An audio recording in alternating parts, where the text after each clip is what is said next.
Job नक्कीच जातील, पण कोणाचे जातील? कॉलेजच्या मुलांसमोर असे काही फॅन्सी शब्द येतात, ML, AI, पायथन, त्यांचा जास्त भर त्याच्यावरच. AI वापरायचं असेल तरी तो मला नक्की कोड कसा मिळवायचा आहे, तो कोड कसा टाकायचा आहे, त्यासाठी माझं कोडिंग फाउंडेशन डेफिनेटली स्ट्रॉंग पाहिजे. फ्रेशर्स असतील त्यांनी पहिल्यांदा कशावरती प्राधान्य द्यायला पाहिजे? मी जर जावास्क्रिप्ट शिकलो आहे फ्रेशर्स म्हणून, तर मला फुल स्टॅक डेव्हलपमेंट करणं सोपं जाईल. इंस्टाग्राम कोणत्या टेक्नॉलॉजीमध्ये डेव्हलप केले? इंस्टाग्रामचं जे फ्रंट एंड आहे ते रिॲक्ट नेटिव्हमध्ये तयार केले. आता यांचं जेव्हा नवीन नवीन फीचर्स येतात तेव्हा आपल्याला कळत पण नाही की आपल्या फोनमध्ये ते कधी अपडेट झालं. CI/CD पाईपलाईन नावाचं एक टूल आहे, म्हणजे कंटिन्युअस इंटिग्रेशन, कंटिन्युअस डिप्लॉयमेंट. पहिलं असं शेअर्ड होस्टिंग, दुसरं असं VPS hosting, virtual private server, आणि तिसरी सिस्टम असं डेडिकेटेड होस्टिंग. डेटा स्ट्रक्चर आणि अल्गोरिदम म्हणजे काय, किती इफिशियंटली डेटा स्टोअर करू शकतो आणि तो डेटा किती इफिशियंटली प्रोसेस करू शकतो. AI बेस्ड काही प्रोजेक्ट करायचं असेल तर पायथन यूज केलं तर मला जास्त सोपं जातं. आता मी रिसेंटली एका कॉलेजमध्ये गेलो होतो एक्सटर्नल एक्झामिनर म्हणून. सगळ्यांचे प्रोजेक्ट मशीन लर्निंग, AI या रिलेटेडच होते. बेसिक प्रोग्रामिंग फाउंडेशन कोणाचं स्ट्रॉंग नाही, त्या रिलेटेड क्वेश्चन विचारले तर कोणालाच काही माहित नाही. सिनियर्सचा प्रोजेक्ट 3-4 वर्ष फॉरवर्ड होत असतो पुढं,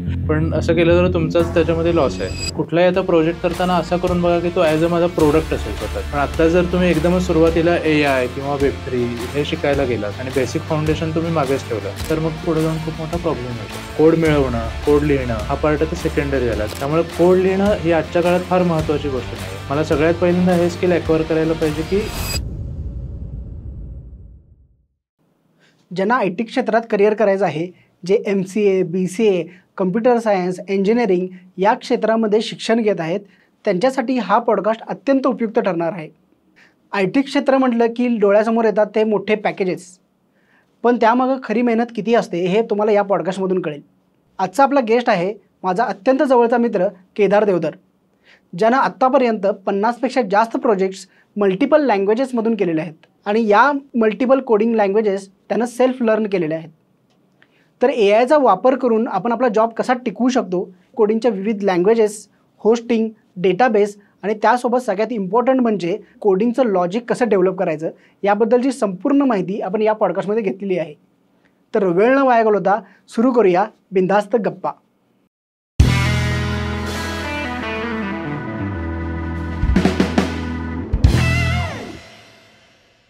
welcome to the podcast Kedar. Thank you मला इन्व्हाइट केल्याबद्दल. माझा पहिलाच प्रश्न असा आहे की प्रत्येकजण तुझ्याकडे बरेच जण येत असतील की मला वेबसाईट बनवायचे, पण प्रत्येकाचं वेबसाईट बनवायच्या मागचं कारण वेगवेगळं असू शकते. काही काही जणांना फक्त त्यांचे प्रोडक्ट डिस्प्ले करायचे असतात, काही काही जणांना त्यावरून त्यांचे प्रोडक्ट सेल करायचे असतात, काही काही जणांना फक्त माहिती द्यायची असते. तर मग नेमकं कुठल्या टाईपची वेबसाईट करावी आणि त्यांना ते कसं गाईड करतोस, आणि काही वेबसाईटचे वेगवेगळे टाईप असतात का? बेसिकली वेबसाईटचे 2 टाईप्स असतात, स्टॅटिक वेबसाईट आणि डायनॅमिक वेबसाईट. आता स्टॅटिक वेबसाईट सांगायचं तर सोप्या भाषेत काय, समजा आता तुझा बिझनेस आहे, तुला बिझनेस जस्ट तुझा शोकेस करायचा आहे, म्हणजे तुझा पोर्टफोलिओ शोकेस करायचा आहे. तर त्या केसमध्ये मी जी वेबसाईट बनवतो ती असते स्टॅटिक वेबसाईट, म्हणजे ज्याच्यामध्ये फक्त UI असतो. एकदाच मी प्री डिफाईन्ड इमेजेस किंवा बाकीचे जे काही पेजेस असतील ज्या तुला गोष्टी हायलाईट करायच्या आहेत त्या एकदाच मी कोडमध्ये पुट करून ठेवतो आणि त्या गोष्टी कायम दिसत राहतात. त्याच्यामध्ये काही चेंजेस होत नाहीत, डेली चेंजेस होत नाहीत. आणि डायनॅमिक वेबसाईट म्हणजे काय की आता फॉर एक्झाम्पल आपण ॲमेझॉनचं एक्झाम्पल घेऊया, ज्याच्यामध्ये रोजच्या रोज काही ना काही नवीन अपडेट्स येत असतात, नवीन प्रोडक्ट्स लिस्ट होत असतात, चेंजेस होत असतात. डायनॅमिक म्हणजे काहीतरी बदल होत जाण्यासारखा. आता फॉर एक्झाम्पल एडटेक वेबसाईट असेल तर त्याच्यामध्ये सुद्धा आज समजा 5 कोर्स आहेत, उद्या 6वा कोर्स लॉन्च होऊ शकतो. प्लस त्याच्यामध्ये ट्रान्झॅक्शन, पेमेंट गेटवे किंवा कोर्स मी परचेस करतोय, कोर्स बघतोय, ह्या सगळ्या गोष्टी त्याच्यामध्ये घडत असतात. म्हणजे पूर्ण front end to back end system work होत असते. त्याला म्हणायचं डायनॅमिक वेबसाईट. त्याच्यामध्ये डेटाबेस असतो, बॅकएंडला बिझनेस लॉजिक प्रोसेसिंगचा कोड असतो आणि प्लस UI असतो. तर ओके, म्हणजे ह्या 3 पूर्ण प्रोग्रामिंगच्या 3 वेगवेगळ्या बाजू आहेत असं म्हणू शकतो, किंवा 3 फील्ड आहेत की डेटाबेस, फ्रंट एंड डेव्हलपमेंट आणि बॅक एंड डेव्हलपमेंट. जर ते फक्त डायनॅमिक वेबसाईटच्या ह्याच्यातच येते ना? बरोबर. आणि स्टॅटिक वेबसाईटला काय? स्टॅटिक वेबसाईटला फक्त फ्रंट एंड असतो, म्हणजे मला त्या केसमध्ये HTML, CSS, जावास्क्रिप्ट या टेक्नॉलॉजीवर जास्त भर द्यावा लागतो. एकच मला UI बनवावा लागतो आणि त्याच्यामध्ये काही डेटाबेस नसतो किंवा बॅकएंडचं काही बिझनेस लॉजिकचा कोड नसतो. मग आता तू जसं सांगितलंस की डायनॅमिक वेबसाईटला 3 वेगवेगळ्या गोष्टींवरती काम करावं लागते, तर मग फ्रंट एंड असेल, बॅकएंड असेल आणि डेटाबेस असेल, तर हे सगळं करणारा एकच व्यक्ती असू शकतोय का टीम असू शकते प्रत्येक गोष्टीसाठी वेगळी? आता याच्यामध्ये 2 रोल असू शकतात. एक असतो फक्त फ्रंट एंड डेव्हलपर किंवा फक्त बॅक एंड डेव्हलपर आणि हे दोन्हीवर जो काम करतो त्याला आपण म्हणतो की फुल स्टॅक डेव्हलपर. आता बेसिकली स्टॅकचा अर्थ काय? आता आपण एक साध्या भाषेत समजायचं म्हटलं तर स्टॅकचा अर्थ असा होतो की एक ढीग रचलेला आहे कशाचा तरी, पुस्तकांचा बुकचा स्टॅक म्हणतो आपण. तर ह्या केसमध्ये पण front end to back end याचा एक स्टॅक असतो. म्हणजे आता मी एखाद्या वेबसाईटवर गेलो, आता फॉर एक्झाम्पल मी Amazon.com गेलो, तर मी त्या वेबसाईटवर जेव्हा हिट करतो तेव्हा मला आधी काहीतरी UI दिसतो. एखाद्या मी जेव्हा बटनवर क्लिक करतो किंवा एखादं प्रोडक्ट मी ॲड टू कार्ट करतो, तेव्हा ती रिक्वेस्ट माझी बॅकएंडला जाते. बॅकएंडला काहीतरी एक बिझनेस लॉजिक प्रोसेस होतं आणि ती जी काय पर्टिक्युलर इव्हेंट आहे तो डेटाबेसमध्ये स्टोअर होतो. तर या तिन्ही गोष्टींवर जो डेव्हलपर काम करतो त्याला आपण फुल स्टॅक डेव्हलपर म्हणतो. आणि जो डेव्हलपर यातल्या फक्त फ्रंट एंडवर काम करतो की फक्त फ्रंट एंडचा लुक अँड फील असा पाहिजे, इथं बटन्स पाहिजेत, एवढ्यावर जो काम करतो तो फक्त फ्रंट एंड डेव्हलपर असतो. किंवा जो डेव्हलपर फक्त बॅकएंडच्या काही गोष्टींवर काम करतो, ज्याच्या UIशी काही संबंध नसतो, फक्त बॅकएंडवर काम करतो, तो बॅकएंड डेव्हलपर असतो. आणि दोन्हीचं कंबाईन मिळून जो काम करतो, front end, business logic to database, या तिन्ही गोष्टींवर काम करणाऱ्या डेव्हलपरला आपण फुल स्टॅक डेव्हलपर म्हणतो. ओके. मग आता बऱ्याचदा आता काय होतं की बरेच लोक वेगवेगळ्या ट्रेडमध्ये असतात. म्हणजे for example me instrumentation engineering केले, मग काही त्या इंजिनिअरिंगमधली पोरं असतात, काही जण असतात ती मेकॅनिकलमधले असतात, ती पुढं जाऊन IT मधले काही कोर्सेस करतात आणि ते ह्या फील्डमध्ये येतात. प्रोग्रामिंग रिलेटेड बरेच ब्रांचेस ऑलरेडी आहेत, जसं की BCA आहे, MCA आहे, किंवा इंजिनिअरिंगमध्ये पण बऱ्याच ब्रांचेस आहेत. तर मग फुल स्टॅक डेव्हलपमेंट, कारण की हे सोपं नाही आहे ना, कारण बॅक एंडवरती पण काम करायचं आहे, फ्रंट एंडवरती पण काम करायचं आहे, म्हणजे भरपूर गोष्टींचं स्किल असणं गरजेचं आहे. तर मग हे स्किल ॲक्वायर करण्यासाठी MCA किंवा मास्टर्स इन कम्प्युटर सायन्स असेच कोर्सेस करणं गरजेचं आहे का? आता बेसिकली आपण एक जॉबच्या पर्स्पेक्टिव्हने बघितलं तर आता IT फील्डमध्ये जर जॉब हवा असेल तर काही जण इंजिनियर करतात कम्प्युटर सायन्समध्ये आणि काही जण BCA MCA करतात, त्याच्यामध्ये सायन्स स्ट्रीम, कॉमर्स स्ट्रीम अशा स्ट्रीम्स असतात. तर हे गरजेचं आहे का नाही हे थोडं सब्जेक्टिव्ह आहे, पण तुला जर लवकर IT फील्डमध्ये प्रवेश करायचा असेल तर तू ह्याच्यातनं मास्टर्स किंवा बॅचलर्स केलंस तर तुला जास्त फायदा होतो, कारण कंपनीज अशा स्टुडंट्सना पहिली प्रायोरिटी देतात.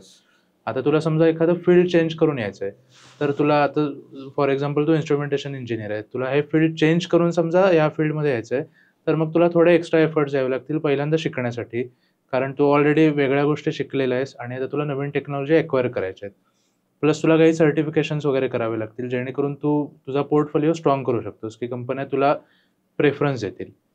या दृष्टीने जर तुझं स्किल तू शोकेस केलंस तर तू त्याच्यामध्ये एंट्री मिळवू शकतोस. ओके. आता तू सांगितलंस की फ्रंट एंड डेव्हलपमेंट असते, बॅक एंड डेव्हलपमेंट असते, तर याच्या बऱ्याच टेक्नॉलॉजी असणार आहेत. ज्यावेळी तू फ्रंट एंडचा उल्लेख केलास त्यावेळी तू म्हणालास की HTML, CSS आणि जावास्क्रिप्ट, राईट, ह्याच होत्या ना? बरोबर. तर ह्या ह्या टेक्नॉलॉजीवरती अभ्यास करायला लागतो.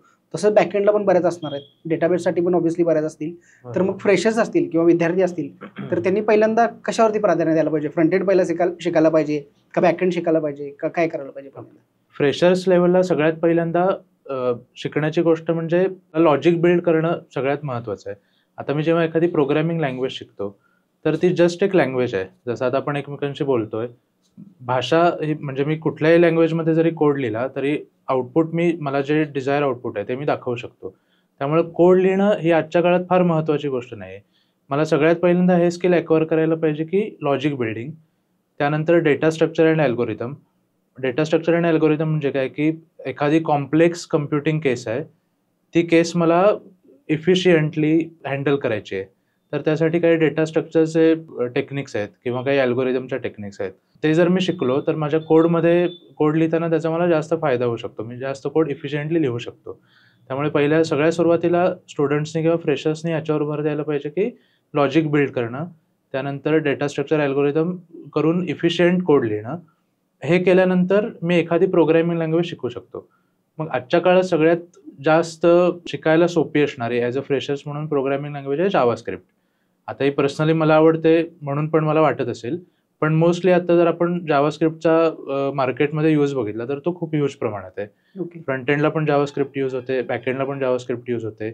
त्यामुळं आधी सुरुवातीला जेव्हा जावास्क्रिप्ट आली मार्केटमध्ये तेव्हा ती फक्त फ्रंट एंडसाठी होती, UI बेस्ड होती. पण त्याची पॉवर बघून डेव्हलपर्सना असं वाटलं की बॅक एंडला काही यूज होऊ नये. त्यामुळं मग त्याचं Node.js म्हणून एक रन टाईम एन्व्हायरमेंट तयार झालं आणि ती बॅक एंडला पण यूज करता यायला लागली. त्यामुळे मी जर जावास्क्रिप्ट शिकलो ॲज अ फ्रेशर्स म्हणून तर मला फुल स्टॅक डेव्हलपमेंट करणं सोपं जाईल, कारण ती फ्रंट एंडला पण यूज होते, बॅक एंडला पण यूज होते. ओके. आणि डेटाबेस हा जो पार्ट आहे हा थोडासा वेगळा क्षेत्रातला पार्ट आहे. म्हणजे डेटाबेसमध्ये थोड्याशा स्क्रिप्टिंग लँग्वेज वेगळ्या असतात किंवा क्वेरिंग लँग्वेज वेगळ्या असतात. त्यामुळं मला डेटाबेस हा पार्ट वेगळा शिकायला पाहिजे. पण ॲज अ फ्रेशर्स म्हणून मी MySQL किंवा MongoDB हे डेटाबेस शिकू शकतो. आता तू बरंच काय काय सांगितलंयस आम्हाला. फ्रंट एंडमध्ये तू बऱ्याच लँग्वेजचा उल्लेख केलास, त्यानंतर जावास्क्रिप्टचा उल्लेख केलास, त्यानंतर तू Node.js वर आलास, परत डेटाबेसवर आलास. आता आपण हे वन बाय वन डिटेलमध्ये ब्रेक करूया. पण त्याच्या आधी माझा छोटा एक सिम्पल प्रश्न असा आहे की बेसिकली लॉजिक डेव्हलप व्हायला पाहिजे पहिल्यांदा. मग ते लॉजिक डेव्हलप करण्यासाठी मी जावास्क्रिप्टपासून सुरुवात करायला पाहिजे का बाकीच्या सुद्धा लँग्वेजेस आहेत जसं की C++ आणि C आम्हाला शिकवत होते कॉलेजमध्ये, राईट. मग त्याच्यातून सुद्धा ते लॉजिक डेव्हलप होऊ शकतं का? होऊ का शकतं. पर्टिक्युलरली कुठेतरी एक स्पेसिफिक लँग्वेज शिकवायला करायला आता पाहिजे? ह्याच्यामध्ये कसं आहे की आता मी समजा C लँग्वेज किंवा C++ मधनं लॉजिक बिल्डिंगचा कोड करायला लागलो तर त्यातनंही मला करता येऊ शकतो. पण त्याचा थोडासा मला माझ्या कम्प्युटरमध्ये सेटअप करणं थोडंसं सुरुवातीला अवघड आहे C किंवा C++ मधनं. जावास्क्रिप्ट ही लँग्वेज सेटअप करण्याच्या दृष्टीने सोपी आहे. त्यामुळे मी कुठल्याही लँग्वेजमध्ये सेम कोड करू शकतो. कारण तू कुठलीही लँग्वेज जरी घेतलीस तरी त्याच्यामध्ये कन्सेप्ट सेम असतात. म्हणजे ॲरे असतो किंवा फॉर लूप असतो, इफ असतो. ज्या काही लँग्वेजच्या कन्सेप्ट आहेत त्या सेम असतात. त्यामुळे तुला जी लँग्वेज आवडते त्या लँग्वेजमध्ये तू कोड करून लॉजिक बिल्ड करू शकतोस. पण सुरुवात जर तुम्ही जावास्क्रिप्टपासून केली तर जास्त सेटअप करण्याच्या दृष्टीने इझी होतं. ओके. मग आता फ्रंट एंडमध्ये कुठली लँग्वेज जास्त प्रमाणात वापरली जाते? आता सध्या फ्रंट एंडचे जे डेव्हलपमेंट होते त्याला आपण असं कॅटेगराईज करू शकतो की मॉडर्न डेव्हलपमेंटमध्ये आता फ्रंट एंडची डेव्हलपमेंट होते. जर आपण 2016च्या आधीची फ्रंट एंड डेव्हलपमेंट बघितली तर ती फारच बेसिक होती. मग आता फ्रंट एंडला ज्या टेक्नॉलॉजीज यूज केल्या जातात, आता फॉर एक्झाम्पल React.js असेल किंवा Angular.js असेल, ह्या सगळ्या ॲडव्हान्स टेक्नॉलॉजीज आहेत. तर ह्या टेक्नॉलॉजीमध्ये काम करण्याचा फायदा असा असतो की माझा जो UI आहे तो अजून रिच होतो किंवा त्याचा जो रेंडरिंग स्पीड आहे किंवा लोडिंग स्पीड आहे तो फास्ट असतो. किंवा आता मला समजा एका लिंकवरनं दुसऱ्या लिंकमध्ये शिफ्ट करायचं आहे, तर शिफ्ट करताना आधी जर तू जुन्या वेबसाईट्स बघितल्यास तर तुझा वरचा तो लोडर Buffer. फिरत राहायचा, बफर. बफर व्हायची. हां. आता ही गोष्ट फास्ट होते. याला SPA कॅटेगरी आपण म्हणू शकतो. म्हणजे सिंगल पेज वेबसाईट याला आपण म्हणू शकतो. म्हणजे तुझं जे काही राऊट्स आहेत ते एकदाच फ्रंट एंडमध्ये लोड होतात आणि जसे तू ते राऊट शिफ्ट करशील तशी तुझी वेबसाईट पटपट लोड होत जाते. आणि ह्याच्यामध्ये अजून एक कन्सेप्ट आहे की कंपोनंट बेस UI डेव्हलपमेंट होते आता. म्हणजे आता फॉर एक्झाम्पल एक हेडर आहे एखाद्या वेबसाईटचा ज्याच्यामध्ये मेनूज आहेत, होम असेल, अबाउट असेल, व्हॉटएव्हर, एक 5-6 मेनूज आहेत. तर जुन्या ट्रॅडिशनल वेबसाईटमध्ये कसं व्हायचं की मी होम पेजचा जो कोड लिहायचो त्याच्यामध्ये पण मला हेडरचा कोड टाकावा लागायचा. अबाउटचा जेव्हा मी कोड लिहायचो त्याच्यामध्ये पण मला हेडरचा कोड टाकावा लागायचा. आता या कंपोनंटमुळं काय सोपं झालंय की मी एकदाच हेडरचा कोड लिहून ठेवतो आणि मी माझ्या फक्त प्रत्येक पेजमध्ये त्या कोडचा एक कंपोनंट मी कॉल करतो.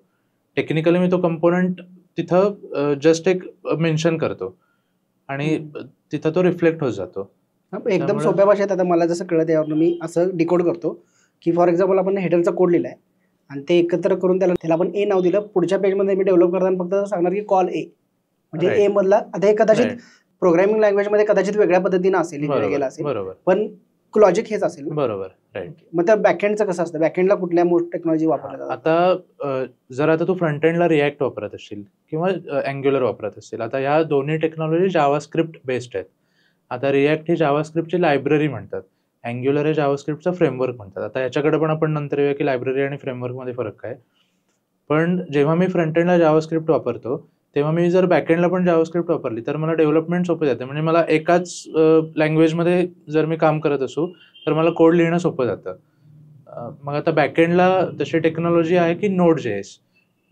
Node.js मधनं मी बॅकएंडचे APIs लिहू शकतो.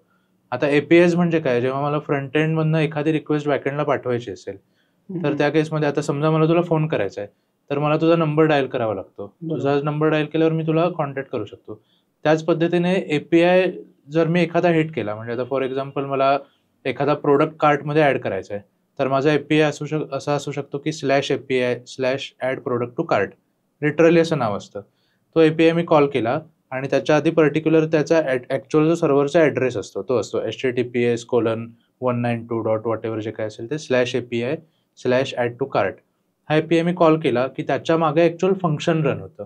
जे फंक्शन हे सगळं ॲड टू कार्टची प्रोसेस रन करतं. तो प्रोडक्ट डेटाबेसमध्ये ॲड करतो किंवा तो इव्हेंट डेटाबेसमध्ये ॲड करतो आणि मला रिस्पॉन्स पाठवतं परत फ्रंट एंडला. आता ते फंक्शन जे वर्क होते ते म्हणजे API काय? हां, आता API म्हणजे ॲक्चुअल सांगायचं तर आता मी तुला जो म्हटलं, की जो एंड पॉइंट असतो किंवा जे आपण कॉल करतो /API, /add to cart ह्याला म्हणायचं ॲक्चुअल API किंवा याला दुसऱ्या भाषेत एंड पॉइंट पण म्हणतात टेक्निकली. आणि त्या एंड पॉइंटच्या अंडरहूड एक फंक्शन वर्क होत असतं. म्हणजे मी तो एंड पॉइंट कॉल केला, की कंपल्सरी त्याच्या मागे जे फंक्शन त्याला बाइंड आहे, तेच फंक्शन वर्क होणार, तेच एक्झिक्यूट होणार आणि त्याप्रमाणे जे काय असेल ते रिस्पॉन्स मला सर्व्हरकडनं परत फ्रंट एंडला मिळणार. आता मला समजा दुसरी फंक्शनॅलिटी असते, बाय प्रोडक्ट ही फंक्शनॅलिटी असते, तर त्याला दुसरा एंड पॉइंट असतो. तो एंड पॉइंट मी कॉल केला किंवा ते API कॉल केलं, की त्याच्या मागे त्याला जे फंक्शन बाइंड आहे ते वर्क होतं. म्हणजे मी करणचा नंबर डायल केला, की मला करणच मिळणार. अथर्वचा नंबर डायल केला, की मला अथर्वच मिळणार. तशीच ही कन्सेप्ट आहे. मग आता API बद्दल आपण बोलत होतो, हां. तर API कॉल करायच्या वेगवेगळ्या पद्धती आहेत का? API कॉल करायच्या वेगवेगळ्या पद्धती म्हणण्यापेक्षा आपण असं म्हणू शकतो, की आता API मध्ये सगळ्यात आता एक फेमस काइंड ऑफ आर्किटेक्चर म्हणू शकतो, ज्याला आपण REST API म्हणतो. म्हणजे रिप्रेझेंटेशनल स्टेट ट्रान्सफर.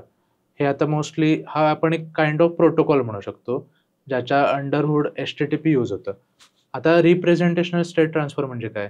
तर आता समजा मी फ्रंट एंडमधनं एखादी बॅकएंडला रिक्वेस्ट टाकली. तर आता स्टेटचा थोडक्यात अर्थ डेटा. आता मी जेव्हा लॉग इन करतो, लॉग इन केल्यानंतर मला बॅकएंडमधनं युजरचे डिटेल्स समजा फ्रंट एंडला मिळवायचे असतील, तर मला ती स्टेट मी फ्रंट एंडला मिळवतो लॉग इन केल्यानंतर. आणि रिप्रेझेंटेशनल म्हणजे मी ती स्टेट किंवा तो डेटा कुठल्या पद्धतीने फेच करतो. मग फेच करायच्या परत काही टेक्नॉलॉजीज आहेत, JSON किंवा XML ह्या टेक्नॉलॉजी. आता मोस्टली वाईडली यूज होते JSON. तर या JSON फॉर्मॅटमध्ये माझा जो डेटा येतो, म्हणजे तो रिप्रेझेंट होतो किंवा प्रेझेंट होतो. म्हणून त्याला आपण म्हणतो रिप्रेझेंटेशनल स्टेट ट्रान्सफर. त्याला म्हणजे रेस्टफुल API असं आपण त्याला म्हणतो. मग आता हे थोडक्यात जे मी मगाशी एक्सप्लेन केलं, की एक एंड पॉइंट कॉल होतो. त्या एंड पॉइंट कॉल झाल्यानंतर त्याला एक फंक्शन कनेक्ट असतं. त्या फंक्शनमध्ये प्रोसेसिंग होऊन एक फिक्स फॉर्मॅटमध्ये मला डेटा फ्रंट एंडला मिळतो. तर याला म्हणायचं रेस्टफुल API. आणि ऑन द अदर हँड अजून एक पद्धत असते, की GraphQL. हे पण आत्ता खूप ट्रेंडिंगमध्ये आहे. तर GraphQLचा अर्थ म्हणजे डायरेक्ट मी API स्किप करून मला आता समजा करंट ह्या युजरचा समजा एक 4 ते 5 फील्डचाच डेटा पाहिजे. म्हणजे त्याचा एज पाहिजे, नेम पाहिजे, ईमेल आयडी पाहिजे, फोन नंबर पाहिजे. हे 4च फील्ड्स पाहिजेत. तर मी एवढे 4च फील्डची क्वेरी डायरेक्ट फ्रंट एंडमधनं करू शकतो. जी क्वेरी जाऊन हिट होते त्या GraphQLच्या. आता त्या क्वेरीज मी हिट करू शकतो इन द सेन्स GraphQLने त्या काही एक फॉर्मॅट किंवा एक कोड प्रोव्हाईड केलेला असतो मला. तो फॉर्मॅट किंवा कोड किंवा तो सिंटॅक्स यूज करून मी त्या क्वेरी हिट करू शकतो आणि मला हवा तेवढाच मी डेटा फेच करू शकतो. हेच ऑन द अदर हँड कसं होतं APIच्या केसमध्ये, की मला खूप सेट ऑफ डेटा यायचा त्या रिस्पॉन्समधनं आणि मग मला त्यातला जेवढा हवा आहे तेवढा मी शो करू शकायचो. तर हे GraphQLमध्ये हे काम सोपं होतं. तू आता सांगत होतास, की आपण फ्रंट एंडला जर जावा स्क्रिप्ट वापरत असेल, तर बॅकएंडला तू Node.js वापरलास. मग असं काय टेक्नॉलॉजीचं पेअरिंग आहे का ठरलेलं, की फ्रंट एंडला ही वापरली तर बॅकएंडला हीच वापरायला लागते? नाही, असं काही पेअरिंग ठरलेलं नाही आहे. आता एखाद्याला समजा .NETमध्ये मास्टरी असेल बॅकएंड डेव्हलपमेंटसाठी किंवा .NET म्हणजे C# लँग्वेजमध्ये जर मास्टरी असेल, तर तो C# पण एंड पॉइंट किंवा API तयार करू शकतो. डेटाबेस तो MySQL पण वापरू शकतो, SQL सर्व्हर पण वापरू शकतो. त्यामुळे सगळं कंपल्शन नाही आहे. पण जेव्हा तू जावास्क्रिप्ट वापरतोस फ्रंट एंड टू बॅकएंड, तेव्हा तुला कोड करणं सोपं जातं, कारण तू त्याच एन्व्हायरमेंटमध्ये राहतोस फुल स्टॅक डेव्हलपमेंट करताना. त्यामुळे नॉट नेसेसरी. आता कधी-कधी डेव्हलपमेंट खूप सेपरेटली होते. फ्रंट एंडची टीम पूर्ण वेगळी असते जी रिॲक्टमध्ये काम करते. बॅक एंडची टीम पूर्ण वेगळी असते जी .NET कोरमध्ये काम करणारी असू शकते. किंवा काही ॲप्लिकेशन स्पेसिफिक पण असतं. काही ॲप्लिकेशनना जर खूप सिक्युरिटी हवी असेल, जसे बँकांचे वगैरे काही ॲप्लिकेशन्स असतात, जिथे जावा जास्त यूज केलं जातं. कारण जावामध्ये सिक्युरिटी अजून जरा जास्त मला इम्प्लिमेंट करता येते. तर तशा केसमध्ये तशा टेक्नॉलॉजी यूज केल्या जातात. ओके. आता रिसेंटली आपण माझ्यासाठीच एक प्लॅटफॉर्म डेव्हलप केला आहे, skilluphere.com या नावावरनं. त्यावरती आपण कोर्सेस विकतोय वेगवेगळे. तर हे कोर्सेस डेव्हलप करण्याचा जो प्लॅटफॉर्म होता, ई-लर्निंगचा प्लॅटफॉर्म, त्यासाठी तू कुठली टेक्नॉलॉजी वापरलास? म्हणजे आपलं त्यावेळी ऑलरेडी बोलणं झालेलं, पण एक युजरला कळावं आणि आपण तीच टेक्नॉलॉजी वापरायचा डिसिजन का घेतला? मग तू तो सल्ला दिलास, की ती टेक्नॉलॉजी आपण वापरूया. बरोबर. मग ती पर्टिक्युलर टेक्नॉलॉजी का वापरली आपण आणि ती टेक्नॉलॉजी वापरत असताना तुला काय अडचणी आल्या? कारण की तू फुल स्टॅक सगळंच तूच केलेलं आहेस. म्हणजे फ्रंट एंड, बॅक एंड पासून डेटा बेसपर्यंत सगळं तू एकट्यानं ते हँडल केलेलं आहेस. मग ते तुला काय त्यात चॅलेंजेस फेस करावे लागले?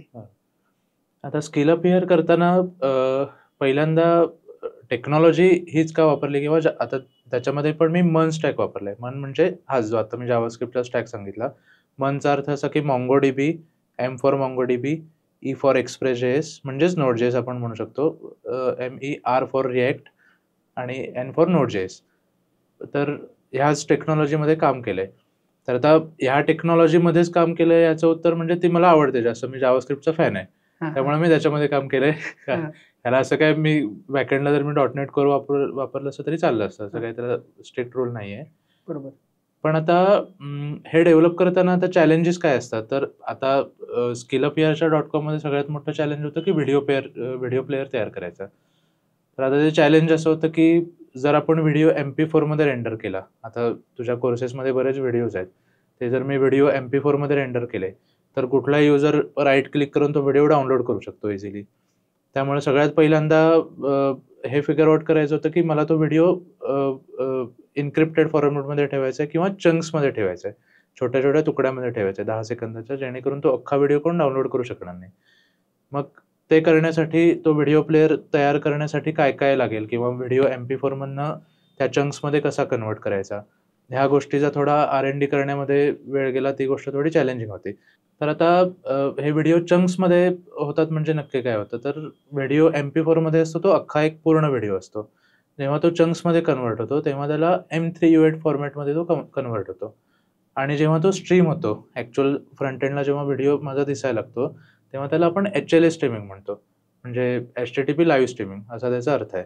म्हणजे आता HLS स्ट्रीमिंग हे बऱ्यापैकी आता जे काही OTT प्लॅटफॉर्म असतात ते पण HLS स्ट्रीमिंगच यूज करतात.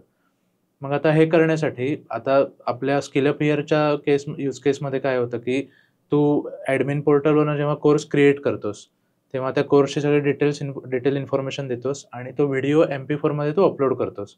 अपलोड केल्यानंतर तो M3U8 मध्ये कन्वर्ट व्हायला पाहिजे. कन्वर्ट होऊन तो स्टोअर व्हायला पाहिजे आणि परत रेंडर व्हायला पाहिजे फ्रंट एंडला. तर हे कन्वर्ट होण्यासाठी इथं मी काही AWSच्या सर्व्हिसेस इंटिग्रेट केल्या आहेत. AWS म्हणजे AWS म्हणजे Amazon वेब सर्व्हिसेस, ज्याच्यामध्ये म्हणजे तो खूप एक महासागरच आहे. त्याच्यामध्ये म्हणजे कोणच त्याच्यामध्ये आत्ताच्या डेटला मला वाटत नाही की सगळ्या सर्व्हिसेसमध्ये मास्टरी मिळवलेला माणूस असेल. त्यांच्याकडं मशीन लर्निंग, AI पासून ते बेसिक सर्व्हिसेसपर्यंत सगळ्या सर्व्हिसेस अवेलेबल आहेत. अशाच AWS सारखे Azure म्हणून पण आहे, गुगल क्लाउड प्लॅटफॉर्म. हे 3 आता most market dominating cloud providers आहेत. तर आता मी AWS यूज केला आपल्या या व्हिडिओ कन्व्हर्जनसाठी. मग याच्यामध्ये AWSच्या S3 म्हणून सर्व्हिस आहे ती यूज केली. AWS media convert service use केली. त्यानंतर तो व्हिडिओ स्ट्रीम करायला अजून एक API सर्व्हिस असते ती यूज केली. असं करून हे थोडं मला फिगर आउट करणं ह्या केसमध्ये अवघड गेलं. हा एक पार्ट आहे. आणि आता याच्यामध्ये दुसरा पार्ट आहे की पेमेंट गेटवे. स्किलअपहिअरच्या केसमध्ये किंवा कुठलीही जी ई-कॉमर्स वेबसाईट असेल त्याच्यामध्ये पेमेंट गेटवे हँडल करणं हा पण एक खूप महत्त्वाचा पार्ट असतो, कारण तिथे ॲक्च्युअल युजरचे पैसे कट होणार असतात. त्यामुळे तिथं आपल्याला खूप सिक्युरिटी मेजर सगळे चेक करावे लागतात. ओके. मग आता मी थोडंसं ब्रेक करतो. आपण पेमेंट गेटवेबद्दल जरा जास्त बोलूया, सिक्युरिटी येण्याबद्दल. पण त्याच्यात एक बेसिक गोष्ट मला विचारायची आहे, कारण की आपण आता 2 गोष्टी गृहीत धरलेल्या आहेत की लोकांना होस्टिंग म्हणजे काय असेल माहीत असेल. म्हणजे आपण एक पहिला बेसिक ते क्लिअर करूया की एखादी वेबसाईट तयार केली मी आता, कुठलीही असू दे, ती फ्रंट एंड असेल किंवा डायनॅमिक असेल, स्टॅटिक असेल किंवा डायनॅमिक असेल, तर ती वेबसाईट ॲक्च्युअली लाईव्ह होण्यासाठी प्रोसेस करायला लागते. त्याला आता होस्टिंग म्हणतात, हे मला तुझ्याकडूनच कळाले. पण ते एक्झॅक्ट प्रोसेस काय असते सांग, आणि मग आपण पुढं परत पेमेंट गेटवेवरती येऊ. ओके. होस्टिंग म्हणजे एकदम सिंपल सांगायचं तर माझी वेबसाईट जगाला दिसण्यासाठी कुठल्यातरी एका सेंट्रलाइज सर्व्हरवरती ठेवणे. त्या सगळ्या वेबसाईटच्या फाईल्सच्या सर्व्हरवर, सेंट्रलाइज सर्व्हरवर जायला पाहिजेत. मग आता होस्टिंग सर्व्हरचे टाईप्स असतात. आता त्याच्यामध्ये आपण जर मुख्यत्वे 3 टाईप्स बघितले तर पहिलं असं शेअर्ड होस्टिंग. आता शेअर्ड होस्टिंग म्हणजे काय, तर एकच मोठी सिस्टीम आहे, त्या सिस्टीममध्ये कितीतरी लोकांच्या वेबसाईट होस्ट केलेल्या आहेत. आता आपण ह्याच्याकडे येऊयाच की ती होस्टिंगची प्रोसेस नक्की कशी इम्प्लिमेंट करायची, पण त्याच्या आधी मी तुला सर्व्हरचे टाईप सांगतो. तर पहिलं असं शेअर्ड होस्टिंग, ज्याच्यामध्ये बऱ्याच युजरच्या बऱ्याच वेबसाईट एकाच सिस्टीममध्ये स्टोअर केल्या असतात. दुसरं असतं VPS होस्टिंग, म्हणजे त्याला आपण व्हर्च्युअल प्रायव्हेट सर्व्हर म्हणतो, जे आपण आपल्या केसमध्ये पण यूज केलं आहे, VPS सर्व्हर यूज केला आहे. तर आता VPS सर्व्हर म्हणजे काय किंवा व्हर्च्युअल प्रायव्हेट सर्व्हर म्हणजे काय, तर शेअर्ड होस्टिंगमध्ये कसं असतं की आपल्याला माहीत नसतं की आपल्याला किती रिसोर्सेस डेडिकेट झालेले आहेत, किती GB रॅम आपल्याला डेडिकेट आहे, किती स्टोरेज डेडिकेट आहे, हे आपल्याला काहीच माहीत नसतं. VPSमध्ये आपला त्याच्यावर कंट्रोल असतो की आपल्याला एक्झॅक्ट माहीत असतं की 2 GB रॅम मला पूर्ण मिळाला आहे, 50 GB SSD स्टोरेज मिळालं आहे. आणि तेवढ्या म्हणजे आता हे पण एक काइंड ऑफ शेअर्ड सिस्टीमच असते ही, पण त्याच्यामध्ये एक व्हर्च्युअलायझेशन करून, आता व्हर्च्युअलायझेशन काही टेक्निक्स आहेत, तसं करून आहे ते रिसोर्सेस डिव्हाइड केले असतात प्रत्येक युजर्समध्ये किंवा प्रत्येक वेबसाईट्समध्ये, आणि प्रत्येक रिसोर्सेसला मी माझ्या पद्धतीने कॉन्फिगर करू शकतो. म्हणजे आता मला समजा माझ्या रिसोर्सेसवर लिनक्स इन्स्टॉल करायचं आहे किंवा लिनक्स सर्व्हर सेट करायचं आहे, तर मी तो इन्स्टॉल करू शकतो. तेच एखाद्याला विंडोज सर्व्हर इन्स्टॉल करायचं आहे, तर तो विंडोज सर्व्हर इन्स्टॉल करू शकतो. ही जी पॉवर आहे सेपरेशनची, ही मला VPS होस्टिंगमध्ये मिळते. आणि तिसरी सिस्टीम असते डेडिकेटेड होस्टिंग. डेडिकेटेड होस्टिंग म्हणजे पूर्ण अख्खी सिस्टीम तुला दिलेली आहे. तुला त्याच्यावर काय करायचं आहे तू करू शकतोस. तुला त्याच्यावर लिनक्स सर्व्हर इम्प्लिमेंट करायचं आहे तो करू शकतोस, प्लस लिनक्स प्लस विंडोज हवं आहे तेही करू शकतोस. व्हॉटएव्हर एकूण तुझा स्वतःचा एक कम्प्युटर. ह्या मुख्यत्वे 3 कॅटेगरीज आहेत. ट्रॅडिशनल डेव्हलपमेंटमध्ये आधी कसं असायचं, की आता मी समजा एक VPS सर्व्हर घेतला किंवा व्हर्च्युअल प्रायव्हेट सर्व्हर मी घेतला, ज्याच्यामध्ये मला लिनक्स ऑपरेटिंग सिस्टीम मिळते. तर मला सगळ्यात सुरुवातीला काय करावं लागतं, की जे मी माझ्या लोकल मशीनवर माझं सॉफ्टवेअर रन होण्यासाठी जे काही मला एन्व्हायरमेंट लागतं, सेम एन्व्हायरमेंट मला पहिल्यांदा त्या सर्व्हरला पण इन्स्टॉल करावं लागतं. जसं आता आपली स्टॅकमध्ये वेबसाईट समजा डेव्हलप केली असेल, तर त्यासाठी काय लागतं, मला Node.js लागतं, त्यानंतर MongoDB डेटाबेस इन्स्टॉल करावा लागतो, React लायब्ररी मला इन्स्टॉल करावी लागते. तर ह्या सगळ्या गोष्टी मला आधी त्या सर्व्हरवर इन्स्टॉल कराव्या लागतात. ते केल्यानंतर माझं जे ॲक्च्युअल ॲप्लिकेशन आहे लोकल होस्टवर, त्याचं मला एक बिल्ड तयार करावं लागतं. आता बिल्ड म्हणजे बेसिकली काय, की ज्या कोड, आता समजा माझ्या 100 फाईल्स आहेत कोड लिहिलेल्या, तर त्याची एक मिनिफाईड फाईल तयार होते किंवा त्याचं एक बंडल तयार होतं, जे डिप्लॉयमेंटच्या पर्पजसाठी तयार करता येतं. तर ते मी बंडल घेतो आणि ते बंडल मी त्या सर्व्हरवर डिप्लॉय करतो. म्हणजे ॲक्च्युअल ते मी फाईल ट्रान्सफर करतो त्या सर्व्हरवर. आणि ते ट्रान्सफर केल्यानंतर त्याला आता ज्या URLनी आपल्याला ॲक्सेस करायचं आहे, ते URL तिकडं मॅप करावं लागतं. बरं, आता मी जे तू मला सांगितलंस त्याचं मला जे कळाले त्याचं मी कन्क्लूड करतो परत एकदा, की आपली एक वेबसाईट आहे, ती आपण आत्ता डेव्हलप केली. आपण असं कन्सिडर करूया की स्टॅटिकच वेबसाईट आहे आत्ता तरी सध्या, आणि तो एक कोड आहे त्याचा पूर्ण. त्याचं बंडलिंग तयार करायचं असं तू म्हणालास, म्हणजे त्याची एक इन शॉर्ट आपण बऱ्याच व्हिडिओज किंवा फोटोज एकत्र करून जे फाईल करतो तशी त्याची फाईल केली, आणि ती बंडलिंग केलेली फाईल आपण सर्व्हरवरती म्हणजे ऑनलाईन काहीतरी एक जागा विकत घेतली ज्याला, आणि ती त्या बंडल जे तू सांगितलंस ते बंडल आपण तिथून ट्रान्सफर केले, बरोबर. आणि त्यानंतर आपण एक कुठलं तर डोमेन विकत घेतलेलं असते, ते डोमेन आणि जिथं आपण होस्टिंगसाठी साईट ज्या ठिकाणावरून होस्टिंग विकत घेतले त्या दोघांना एकत्र करणं, ही प्रोसेस म्हणजेच होस्टिंग प्रोसेस आहे. राईट, बरोबर. एवढंच आहे ना? बरोबर, एवढंच. मग हे करत असताना ही एकच मेथड आहे का प्रत्येक साईटनुसार किंवा वेब ॲप्लिकेशननुसार वेगवेगळं करायला लागते किंवा टेक्नॉलॉजीनुसार वेगळं करायला लागते? किंवा तू आता सांगताना म्हणालास की विंडोज होस्टिंग एक असते, लिनक्स होस्टिंग एक असते, तर ते एक्झॅक्ट काय असते? आता बेसिकली लिनक्स होस्टिंग म्हणजे ज्या सिस्टीमवर लिनक्स ऑपरेटिंग सिस्टीम डिप्लॉय केलेली आहे. विंडोज होस्टिंग म्हणजे ज्या सिस्टीमवर विंडोज ऑपरेटिंग सिस्टीम डिप्लॉय केलेली आहे. आता दोन्हीचे प्रोज अँड कॉन्स आहेत, पण जेव्हा मी लिनक्स होस्टिंग यूज करतो तेव्हा मला जास्त कंट्रोल मिळतो त्या ऑपरेटिंग सिस्टीमवर, किंवा मला त्याच्यावर ज्या काही गोष्टी इन्स्टॉल करायच्या आहेत त्याच्यावर मला जास्त कंट्रोल मिळतो. आता हे जे तू लिनक्स आणि विंडोज सांगायला ते सर्व्हरवरती इन्स्टॉल केलेलं ना, बरोबर, ना की आपल्या कॉम्प्युटरमध्ये ज्यावरती आपण प्रोग्रामिंग केले त्याचा संबंध नाही, बरोबर आहे. हे सर्व्हरवरती इन्स्टॉल केलेलं, की Linux operating system open source आहे, त्यामुळे जर मी ती ऑपरेटिंग सिस्टीम यूज केली तर ती मला पूर्ण फ्रीमध्ये मिळते सर्व्हरवर. आणि जर मी विंडोज ऑपरेटिंग सिस्टीम यूज केली तर त्याला आता विंडोज सर्व्हर ही त्याच्यामध्ये ॲक्च्युअल ऑपरेटिंग सिस्टीम आहे जी पेड असते, त्यामुळे तो प्लॅटफॉर्म थोडासा कॉस्टली जातो मला. लिनक्स ही पूर्ण ओपन सोर्स ऑपरेटिंग सिस्टीम आहे, त्यामुळे मला त्या केसमध्ये खर्च कमी येतो. त्यामुळे तो तशा दोन्ही ऑपरेटिंग सिस्टीम यूज केल्या तरी चालतात, पण मोस्ट ऑफ द केसेसमध्ये लिनक्स यूज केलं जातं. त्याचा फायदा असा आहे की लिनक्सवर मला बरंच कमांड मला मिळतं. लिनक्स ऑपरेटिंग सिस्टीममध्ये पण मला जर काही चेंजेस करायचे असतील तरी करता येतात, किंवा मला बराच एकूण लिनक्सचा कंट्रोल माझ्या हातात असतो.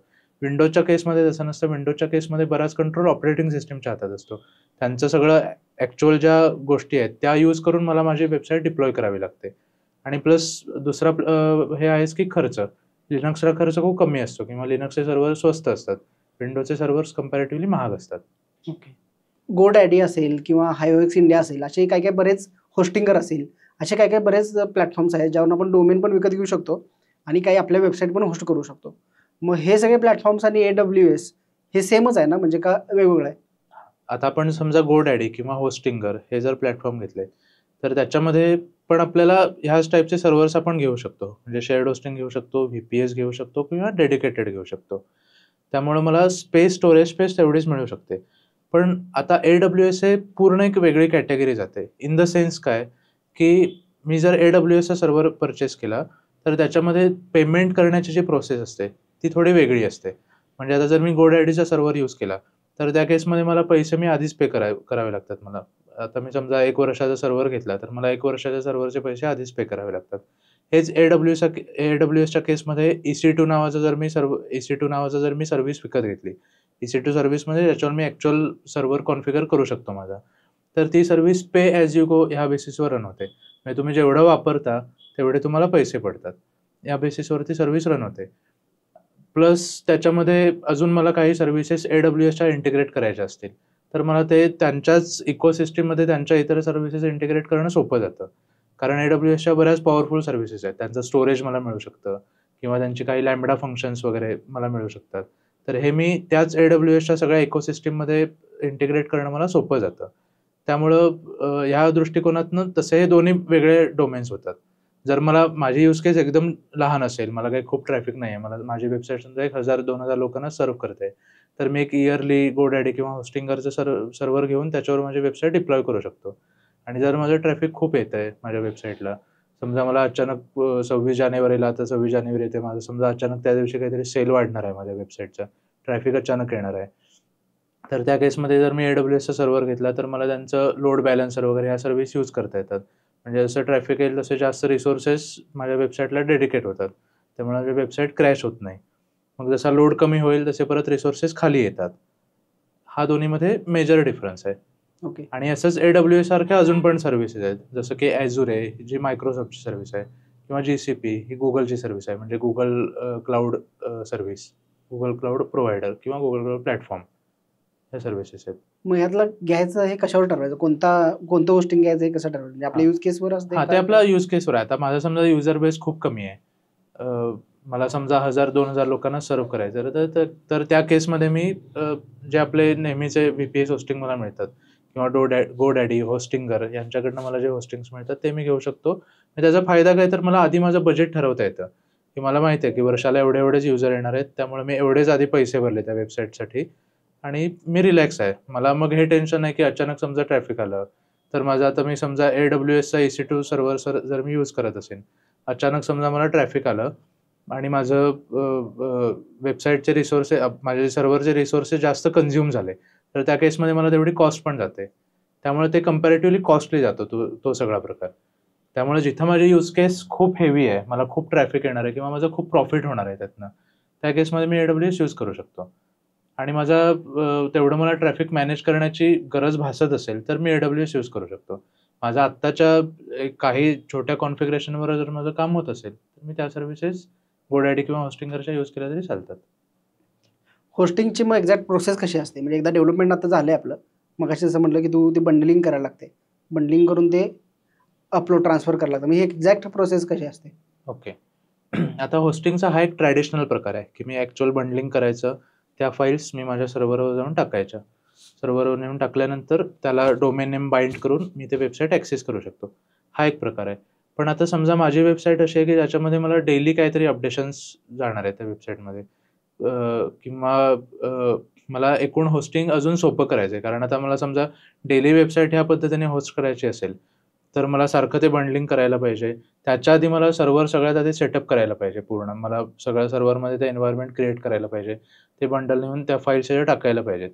ही प्रोसेस थोडीशी हेक्टिक आहे. मग ह्यासाठी अजून एक वे काय आहे, तर त्याला आपण DevOps कॅटेगरीत नेऊ शकतो. त्याच्यामध्ये आता एक CI/CD पाईपलाईन नावाचं एक टूल आहे. म्हणजे कंटिन्युअस इंटिग्रेशन, कंटिन्युअस डिप्लॉयमेंट.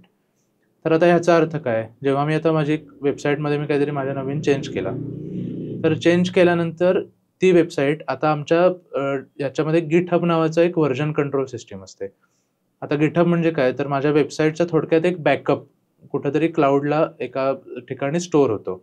माझ्या वेबसाईटच्या ज्या कोड फाईल्स असतात त्या GitHub ह्या प्लॅटफॉर्ममध्ये जाऊन मी सेव्ह करू शकतो. हा एक त्याचा खूप बेसिक उपयोग आहे. मग त्याच्यामध्ये परत व्हर्जनिंग असतं किंवा टीममध्ये काम करताना तो प्लॅटफॉर्म यूज केला जातो. तिथं आत्ता आपण जायला नको. तर आता CI/CD पाईपलाईनवर यायचं म्हटलं तर कसं असतं, आता जर मी माझ्या वेबसाईटमध्ये काहीतरी चेंज केला आणि ती वेबसाईट मी GitHubवर पुश केली. GitHub हा जो प्लॅटफॉर्म आहे, त्याच्यावर मी माझी वेबसाईट पुश केली. तर तर माझं आता काम काय आहे, मी वेबसाईट डेव्हलपमेंट केल्यानंतर मी एकच कमांड देणार, git push origin main. ही जेव्हा मी कमांड टाकतो तेव्हा माझ्या सगळ्या कोड फाईल्स गिटहबवर जातात, तिथं स्टोअर होतात. म्हणजे माझं पहिलं काम झालं की माझा वेबसाईटचा बॅकअप झाला तयार.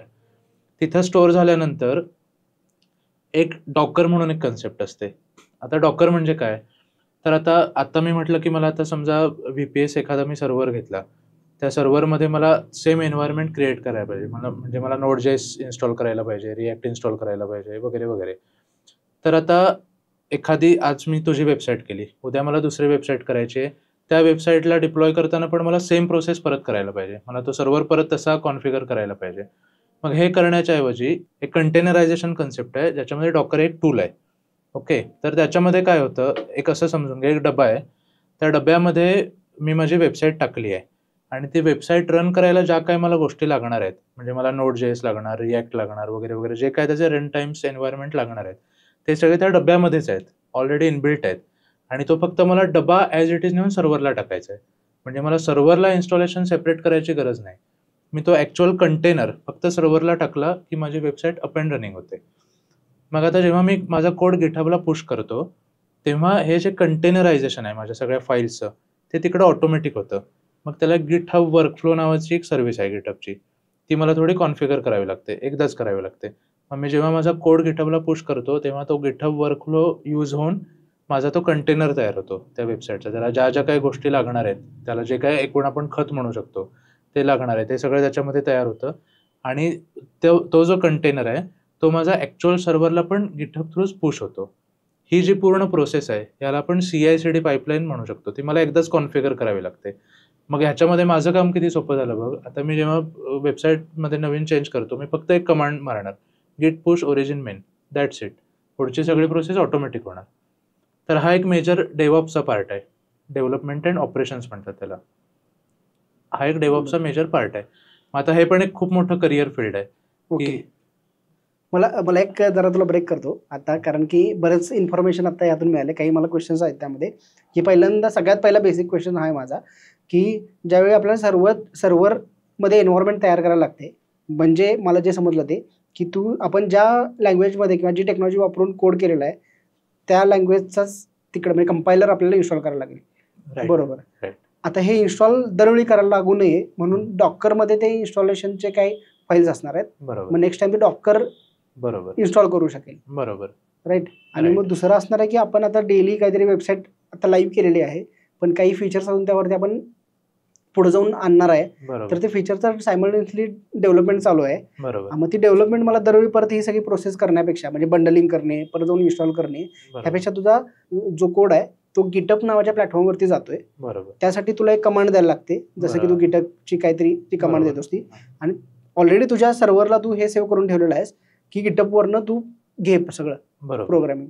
म्हणजे ऑटोमेशन म्हणू शकतो आपण. बरोबर. नुसतं इकडे मी अपडेट करत जाणार आणि मी फक्त एक कमांड टाकली की ह्या सगळ्या प्रोसेस ऑटोमॅटिक. बरोबर.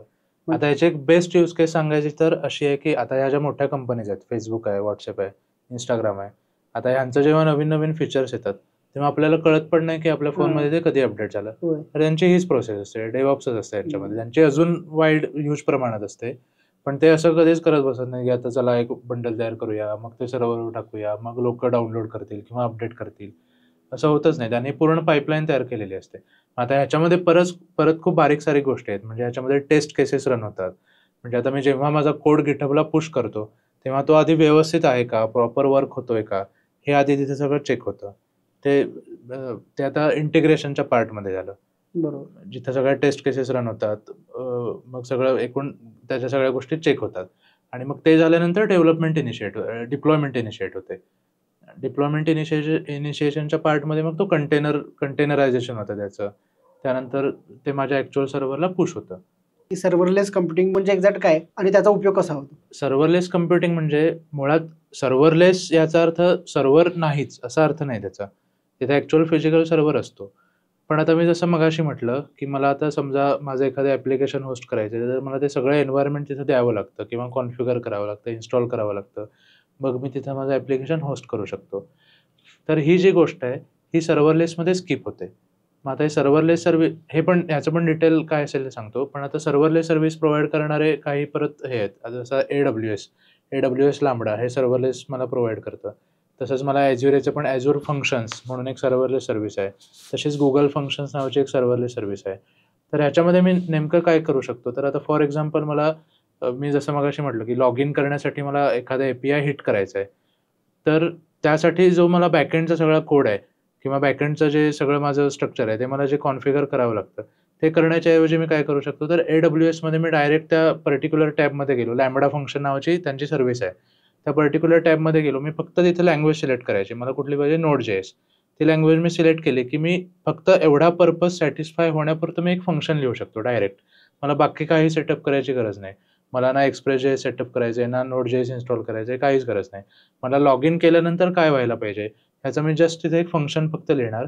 ते फंक्शन फक्त ती रिक्वायरमेंट फुलफिल करणार. त्याच्या बाकीच्या ज्या गोष्टी आहेत, ते सगळं AWS अंडरनेथ मॅनेज करतं. ते मला सेपरेट मॅनेज करायची गरज नाही. त्यामुळे त्याला सर्व्हरलेस असं नाव पडलंय. आपण खरं त्यात सर्व्हर वापरलेला असतो. सर्व्हर असतो वापरलेला. एक्स्ट्रा एफर्ट्स किंवा एक्स्ट्रा जे काही सेटअप करायला लागणार होतं ते आपण बरोबर अवॉइड करू शकतो. बरोबर. आता एवढं सगळं सांगताना आपण एखाद्या डायनामिक वेबसाईटबद्दलच बोलतो. तू आता फेसबुक आणि इंस्टाग्रामचं पण उदाहरण दिलास. तर यांच्याकडे सगळ्यात मोठी गोष्ट म्हणजे डेटा. एवढा सगळा डेटा मॅनेज करायला लागतो. म्हणजे आता एखादी आपण साधी Amazon सारखी वेबसाईट जरी केली किंवा ई-कॉमर्स वेबसाईट केली, तर त्यानंतर त्या युजरचा डेटा असेल, त्यानं लॉग इन केल्यानंतरचा जो काही फॉर्म भरतो तो डेटा असेल, त्यानंतर त्यानं कुठलं प्रोडक्ट ॲड करून ठेवलं आहे किंवा मी माझी स्वतःची वेबसाईट असेल आणि मी त्यात बरेच प्रोडक्ट ॲड करतोय, तर हे सगळा डेटा मॅनेज करायला पण लागतं. त्याच्यासाठी काय डेटा स्ट्रक्चरचं काय महत्व आहे का? बरोबर, ते खूप आहे. आता ज्या या फॅंग कंपनीज आहेत, म्हणजे फेसबुक, Amazon, नेटफ्लिक्स आणि गुगल. आता ह्या कंपन्यांमध्ये तू म्हणालास तसंच डेटा हा खूप ह्यूज किंवा क्रुशल पार्ट आपण म्हणू शकतो. त्यामुळं तिथं ज्या काही डेटा प्रोसेसिंगचे जे अल्गोरिदम्स आहेत किंवा तिकडचे त्यांना जे डेटा ज्या पद्धतीने मॅनेज करायचं आहे, त्याची इफिशियन्सी, स्पीड, हे सगळं करण्याच्या दृष्टीने तिथं डेटा स्ट्रक्चर आणि अल्गोरिदम हे मला ह्या कन्सेप्टमध्ये खूप चांगल्या स्ट्रॉंग पाहिजेत किंवा म्हणजे त्याची चांगली पकड पाहिजे. ॲक्च्युली स्टुडंट्समध्ये ह्याला खूप हाईप आहे की ते काहीतरी वेगळी टेक्नॉलॉजी आहे, ती मला शिकावी लागते. ती वेगळी टेक्नॉलॉजी नाही आहे, तर माझा जो डेटा आहे तो एका इफिशियंट वेने मी माझ्या मेमरीमध्ये स्टोअर कसा करू शकतो, ह्याच्या काही टेक्निक्स आहेत. तेवढ्याच मला टेक्निक शिकाव्या लागतात. म्हणजे आता साधं म्हटलं तर ॲरे किंवा लिंक लिस्ट किंवा स्टॅक ह्या एक मेमरीचे आपण टाईप्स म्हणू शकतो किंवा एक डेटा स्टोअर करण्याच्या पद्धती म्हणू शकतो. तर आता ह्या पद्धती आपण किती इफिशियंटली यूज करतो, तो मी जो डेटा स्टोअर केला आहे तो मी परत कसा त्याच्यावर अल्गोरिदम अप्लाय करून तो डेटा मी कसा मिळवू शकतो किंवा तो डेटा मी कसा प्रोसेस करू शकतो, ह्या सगळ्या कन्सेप्ट अल्गोरिदममध्ये येतात. म्हणजे आता फॉर एक्झाम्पल फेसबुककडे एवढ्या ह्यूज प्रमाणात डेटा आहे, तर तो त्याने डेटा स्टोअर करून घेताना एका इफिशियंट वेने स्टोअर करून घेतला आहे. आणि जेव्हा तो डेटा प्रोसेस करतात, म्हणजे आता मी माझं फेसबुक ओपन केलं तर फक्त माझ्या प्रोफाईलवर, माझ्या होम फीडवर मला रिलेटेड गोष्टी काही सेकंदात तिथं दिसायला लागतात मला एवढ्या ह्यूज डेटामधनं. तर ही जी प्रोसेस आहे किंवा ह्याचं जे अल्गोरिदम आहे ते त्याने एक स्पेसिफिकली डेव्हलप केलं आहे आणि त्यामुळं मला ते आहे ते त्याची इफिशियन्सी मला त्यामुळं चांगली मिळते. ओके, म्हणजे थोडक्यात डेटा स्ट्रक्चर आणि अल्गोरिदम म्हणजे काय, तर डेटा स्टोअर की मी किती इफिशियंटली डेटा स्टोअर करू शकतो आणि तो डेटा किती इफिशियंटली प्रोसेस करू शकतो. ओके, ह्या दोन गोष्टींवर माझं प्रोडक्ट किती स्ट्रॉंग आहे, या दोन गोष्टींवर ठरतं. म्हणजे याच्यामुळे मला लॅग कमी येऊ शकतो. जर मी नीट इफिशियंट वेने केलं नाही तर मला लॅग जास्त येऊ शकतो. आता तू डेटा स्ट्रक्चरबद्दल सांगितलंस की वेगवेगळ्या पद्धतीने तो स्टोअर करता येतो, पण तो स्टोअर करतात कसा? ओके, आता तो डेटा ॲक्च्युअल स्टोअर होतो म्हणजे माझ्या त्यासाठी डेटाबेसेस असतात. आता डेटाबेसेसचे पण प्रकार आहेत. SQL डेटाबेस असतो किंवा आता NoSQL डेटाबेस असतो.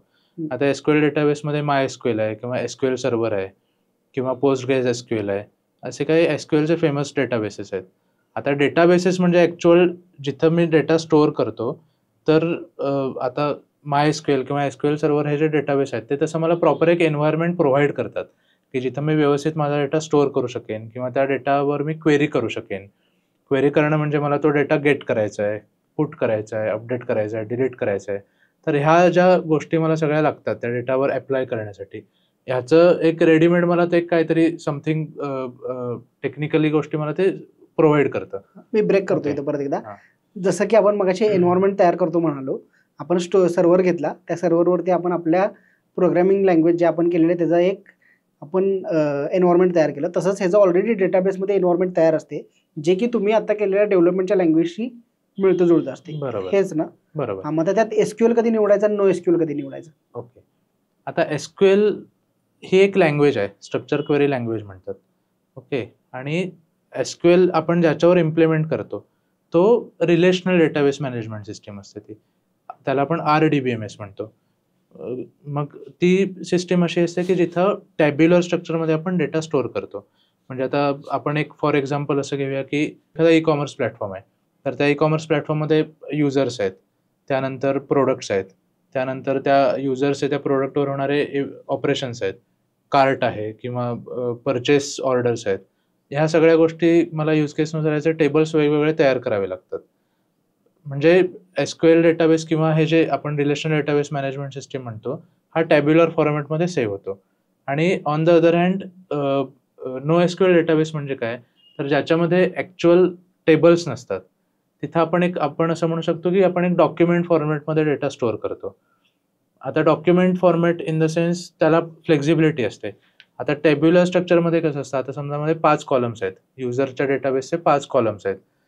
तर मला एखादा 6वा कॉलम वाढवायचा आहे, तर मला बऱ्याच गोष्टीचा विचार करावा लागतो. तिथं फ्लेक्झिबिलिटी मला कमी मिळते, कारण ते टेबल कितीतरी टेबलला कनेक्ट असू शकतं. कनेक्ट असू शकतं म्हणजे काय, तर त्या युजरचे ज्या काही इतर गोष्टी मला चेक करायच्या आहेत, युजरने कुठल्या ऑर्डर्स दिल्या आहेत किंवा त्याच्या अजून ज्या काही ॲक्टिव्हिटीज असतील, त्या मला चेक करण्यासाठी मी त्या इतर टेबल्स बरोबर मला हे टेबल कनेक्ट करावं लागतं.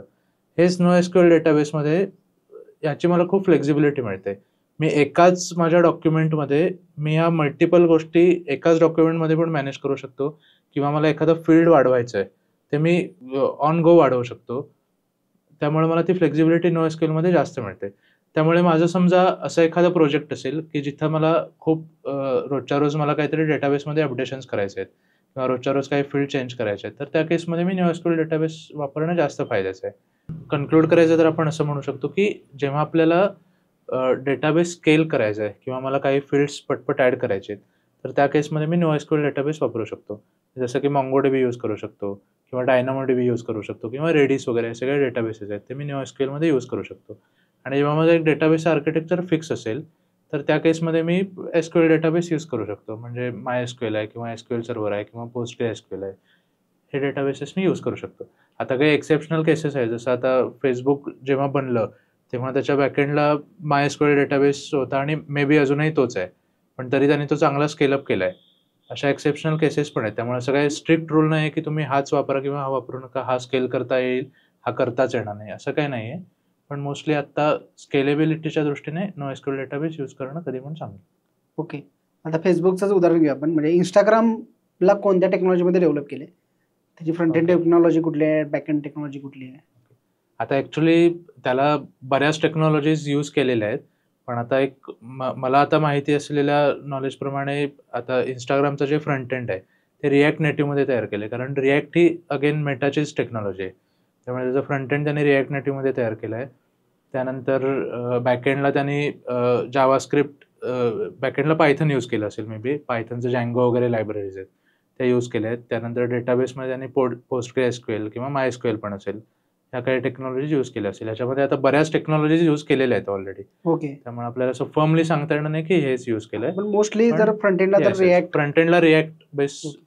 जर आता कुणाला फ्रंट एंडमध्ये डेव्हलपमेंट शिकायचे असेल, तर मग कुठल्या लँग्वेजवरती भर दिला पाहिजे? म्हणजे React.js शिकलं पाहिजे का Angular शिकलं पाहिजे किंवा ह्या दोन्हीत काय फरक काय? ओके. तर आता पहिल्यांदा आपण React आणि Angularमध्ये फरक काय ते समजून घेऊया. तर आता React ही एक लायब्ररी आहे फ्रंट एंडची आणि Angular हे फ्रेमवर्क आहे. आता लायब्ररी आणि फ्रेमवर्कमध्ये फरक काय? तर आता लायब्ररी म्हणजे त्याच्यामध्ये काही इनबिल्ट फंक्शन्स ऑलरेडी असतात. ते फंक्शन्स यूज करून मी माझ्या यूज केसनुसार ते फंक्शन्स यूज करू शकतो माझ्या प्रोजेक्टमध्ये. याला म्हणायचं लायब्ररी. म्हणजे फॉर एक्झाम्पल मला एका प्लॉटवर घर बांधायचं आहे, तर ते घर कसं बांधायचं हे पूर्ण माझ्या हातात आहे. घर बांधण्यासाठी जे मटेरियल आहे म्हणजे विटा, सिमेंट वगैरे वगैरे, तर ह्या सगळ्या गोष्टी म्हणजे लायब्ररी किंवा त्या लायब्ररीमध्ये अवेलेबल असणाऱ्या ह्या सगळ्या गोष्टी, त्या कशा यूज करून कसं घर बांधायचं हे माझ्यावर आहे. आणि on the other hand framework म्हणजे काय, तर त्याने एक प्रीडिफाईन्ड एक रूल ऑफ सेटअप तयार करून ठेवला आहे किंवा एक त्याने आधी एक घर बांधून ठेवलं आहे. तुम्ही त्या घरात इंटिरियर करू शकता तुमच्या चॉईसने, पण त्या घराचे नियम तोडू शकत नाही. जर घराचं Yes, उदाहरण yes. द्यायला तर एक फ्लॅट आहे आणि एक स्वतःचं घर बरोबर, बांधायचं आहे, असं होऊ बरोबर. शकतं. तर त्या फ्रेमवर्कचे काही फिक्स रूल असतात, तर ते रूल यूज करून तुम्ही तुमचा सेटअप करू शकता. पण आता दोन्हीचे तेवढेच प्रोज अँड कॉन्स आहेत. आता मी जर लायब्ररी यूज करत असेल, म्हणजे रिॲक्ट हे फ्रेमवर्क यूज करत असेल, तर मला माझ्या यूज केसनुसार अजून बऱ्याच थर्ड पार्टी लायब्ररी इंटिग्रेट कराव्या लागतात माझ्या लायब्ररीबरोबर. म्हणजे आता मला समजा राउटिंग करायचं तर रिॲक्ट राउटर डॉम ही सेपरेट लायब्ररी घ्यावी लागते. आणि अशा अजून बऱ्याच माझ्या यूज केसेसनुसार मला आहे त्या लायब्ररीमध्ये अजून लायब्ररी इंजेक्ट कराव्या लागतात. ऑन द अदर हँड फ्रेमवर्कमध्ये त्यांनी बऱ्याच ऑलरेडी गोष्टी आधीच दिलेल्या असतात. राउटिंगसाठी जे काय मला लागणार आहे ते त्याच्यातच अवेलेबल असतं किंवा API कॉलिंगसाठी ज्या गोष्टी लागणार आहेत त्या त्याच्यामध्येच अवेलेबल असतात. तर हा दोघांमधला मेजर डिफरन्स आहे. पण आता जर तुम्हाला शिकायचं आहे, रिॲक्ट किंवा अँग्युलर शिकायचं हा जर प्रश्न पडत असेल, तर तुम्हाला एक जावास्क्रिप्टमध्ये बरोबर जास्त फॅमिलियर व्हायला किंवा मॉडर्न फ्रंट एंड डेव्हलपमेंट बरोबर जास्त फॅमिलियर व्हायला रिॲक्ट शिकणं कधी पण चांगलं, कारण त्याचा लर्निंग कर्व्ह कमी आहे. तुम्ही पटकन मूव्ह ऑन होऊ शकता रिॲक्ट शिकून. आणि ऑन द अदर हँड अँग्युलरचा लर्निंग कर्व्ह खूप आहे, कारण त्याच्यात ऑलरेडी बऱ्याच गोष्टी इनबिल्ट आहेत. त्या पण मला शिकाव्या लागतात किंवा त्या कशा बरोबर. इंटिग्रेट करायच्या हे शिकावं लागतं. ओके. आता तू रिॲक्ट JS बद्दल बोलला. रिॲक्ट JS आणि रिॲक्ट नेटिव्ह मध्ये काही फरक आहे का? हां. असं आपण म्हणू शकतो की रिॲक्ट जे वेब डेव्हलपमेंटसाठी यूज होतं.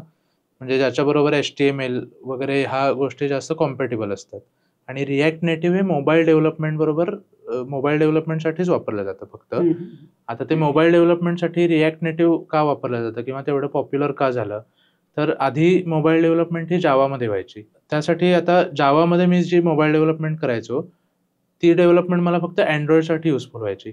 आणि मला समजा iOSमध्ये माझं ॲप डिप्लॉय करायचं आहे, तर त्यासाठी मला वेगळी प्रोग्रामिंग लँग्वेज वापरावी लागायची. म्हणजे स्विफ्ट वगैरे ह्या लँग्वेजेस आहेत, ज्या मला iOSसाठी वापराव्या लागायच्या. म्हणजे मला एक ॲप दोनदा करावं लागायचं थोडक्यात, बरोबर. 2 वेगवेगळ्या प्लॅटफॉर्मसाठी. पण आता रिॲक्ट नेटिव्ह काय आहे, तर ते क्रॉस प्लॅटफॉर्म वर्क होतं. म्हणजे माझा कोड बेस एकच असतो, पण माझं बिल्ड जेव्हा मी तयार करतो, जसं Androidसाठी मी बिल्ड तयार करतो, तर त्याचं बिल्ड आहे तोच कोड बेस वापरून त्याचं बिल्ड सेपरेट मी तयार करू शकतो. आणि iOSसाठी जर मला बिल्ड बनवायचं आहे, तर त्याचा बिल्ड मी आहे तोच कोड वापरून त्याचं बिल्ड सेपरेट तयार करू शकतो. त्यामुळे माझे एफर्ट्स खूप कमी होतात. तसंच रिॲक्ट नेटिव्ह सारख्या अजून काही टेक्नॉलॉजी, म्हणजे फ्लटर ही पण एक फेमस टेक्नॉलॉजी आहे, जी Googleने इंट्रोड्यूस केली आहे. फ्लटर पण सेम काम करतं. हायब्रिड कोड मी लिहू शकतो त्याच्यामध्ये. ह्या सगळ्यात जे आपण लँग्वेज बोललो, सगळ्या फ्रंट एंडच्या झाल्या ना. येस. मग आता बॅकएंडला कुठल्या आहेत, म्हणजे जसं .NET कोर आहे की Node.js म्हणून आहे, हां. तर ह्याबद्दल जरा सांगू शकतोस? ओके. तर आता बॅकएंडला अशा बऱ्याच आहेत. .NET कोर आहे किंवा Node.js आहे किंवा PHP आहे किंवा आता Django आहे किंवा Ruby ऑन रेल्स आहेत. बऱ्याच लँग्वेजेस आहेत बॅकएंडला. पण आता आपल्या प्रत्येकाच्या यूज केसनुसार किंवा कम्प्युटिंग एखाद्या गोष्टीमध्ये, आता मला समजा AI बेस्ड काही प्रोजेक्ट करायचं असेल, बॅकएंडला इम्प्लिमेंट करायचं असेल, तर त्या केसमध्ये मी Python यूज केलं तर मला जास्त सोपं जातं. कारण Pythonमध्ये ऑलरेडी हे सगळे बिल्ट इन लायब्ररीज मला मिळतात, ज्या मी इम्प्लिमेंट करू शकतो. किंवा Pythonची पॉवर त्या प्रोसेसिंगसाठी जास्त आहे. त्यामुळे हे डिपेंड्स ऑन यूज केस आहे. Node.js बॅकएंडसाठी लोकप्रिय, म्हणजे फेमस आहे का जरा जास्त? हां, म्हणजे आता परत तेच आहे की जावास्क्रिप्ट ऑलरेडी फेमस आहे किंवा जावास्क्रिप्ट ही सोपी आहे. मला प्रोग्रामिंग शिकायला किंवा एंटर करायला जावास्क्रिप्ट लँग्वेज सोपी आहे. त्यामुळे मी जावास्क्रिप्ट जर शिकलो तर त्याच्याबरोबर मला ह्या सगळ्या टेक्नॉलॉजी पटपट ग्रास्प होऊ शकतात. जसं रिॲक्ट आहे किंवा अँग्युलर आहे किंवा बॅकएंडला Node.js आहे. ह्या टेक्नॉलॉजी मी उपयोग करू शकतो. त्यामुळे त्याला तसा फेम मिळाला आहे. सध्या 2025 मध्ये तरी फेम आहे. पुढं काहीच आपण सांगू शकत नाही. कारण आता 5-6 वर्षापूर्वीच्या टेक्नॉलॉजीज यूज करत होतो. आता .NETमध्ये ASPX वगैरे ही पेजेस होती, ती आता जवळ-जवळ आउटडेटेड झालेली आहेत.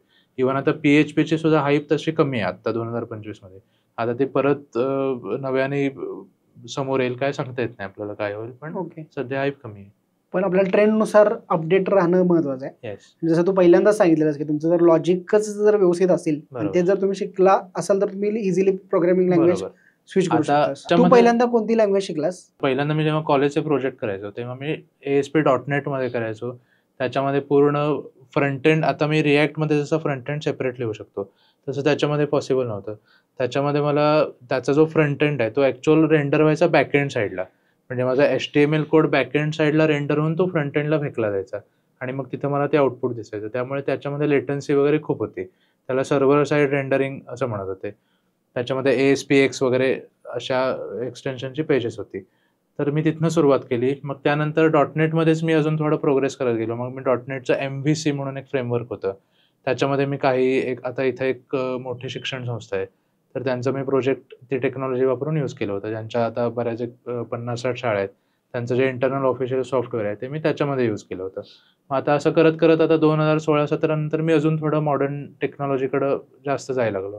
म्हणजे आता मी आधी कसं एक मोनोलिथिक आर्किटेक्चर असायचं. म्हणजे मी पूर्ण एक फ्रेमवर्क यूज करायचो. .NETमध्येच फ्रंट एंड पण असायचा, बॅक एंड पण असायचा, डेटाबेस पण असायचा. ते तिन्ही एकमेकाला बाइंड असायचं. त्यामुळे मला त्यांचा fix rule of development follow करावा लागायचा.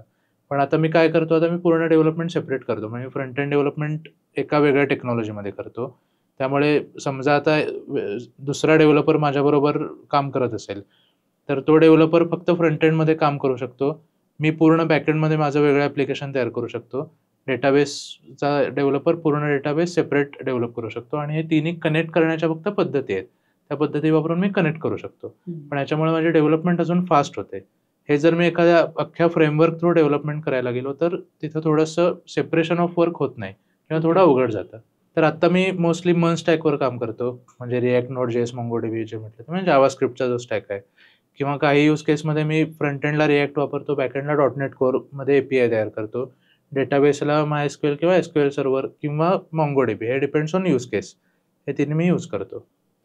ज्यावेळी तू आता रिअल टाइम बरेच प्रोजेक्ट करतोस, त्यावेळी तुला कोणकोणत्या गोष्टींची काळजी घ्यायला लागते? आता जेव्हा एखादा फुल स्टॅक प्रोजेक्ट असतो, फ्रंट एंड, बॅक एंड ज्याच्यामध्ये इन्व्हॉल्व असतं, युजर्सचं लॉग इन असतं, अशा जेव्हा सगळ्या गोष्टी असतात, तेव्हा मेन म्हणजे सगळ्यात पहिल्यांदा सिक्युरिटीच्या गोष्टीचा बराच विचार करावा लागतो.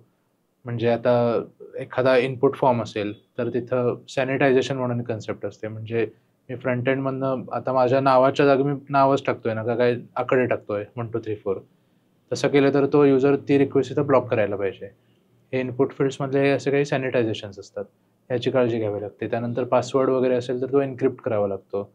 त्यानंतर मला SSL म्हणून असतं, सिक्युअर्ड सॉकेट लेयर म्हणतात त्याला.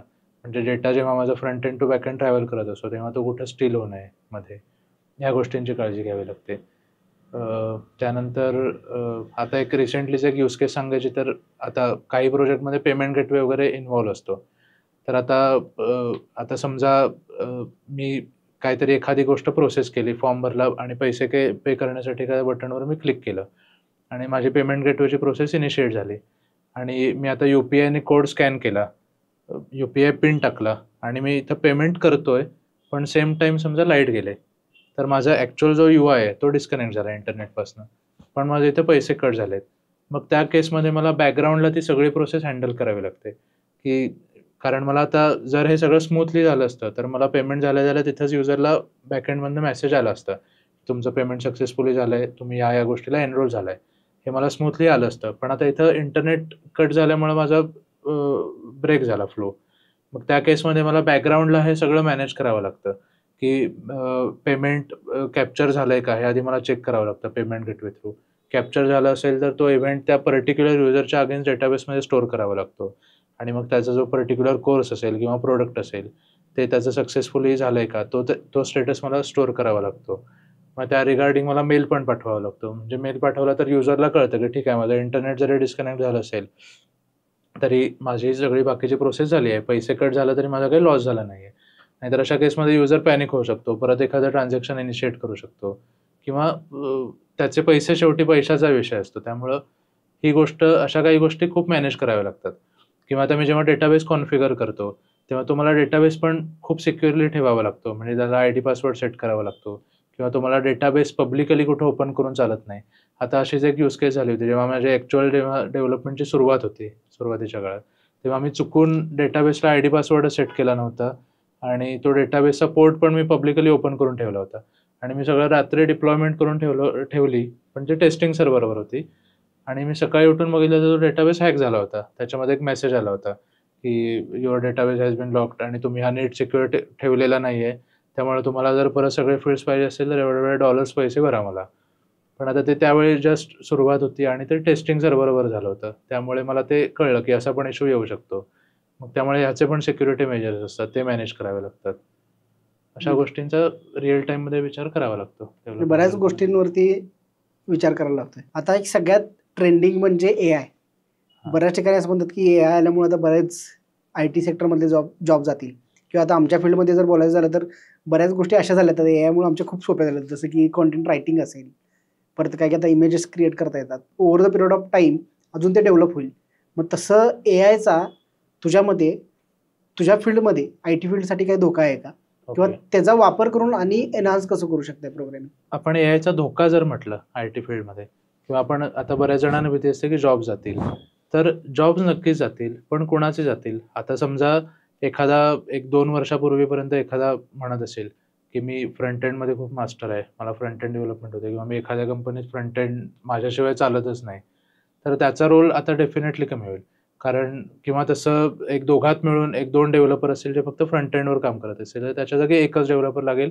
एक एआय थ्रू मला तो सगळा कोड जनरेट करता येईल. त्यामुळं अशा लोकांचा जॉब नक्कीच धोक्यात आहे.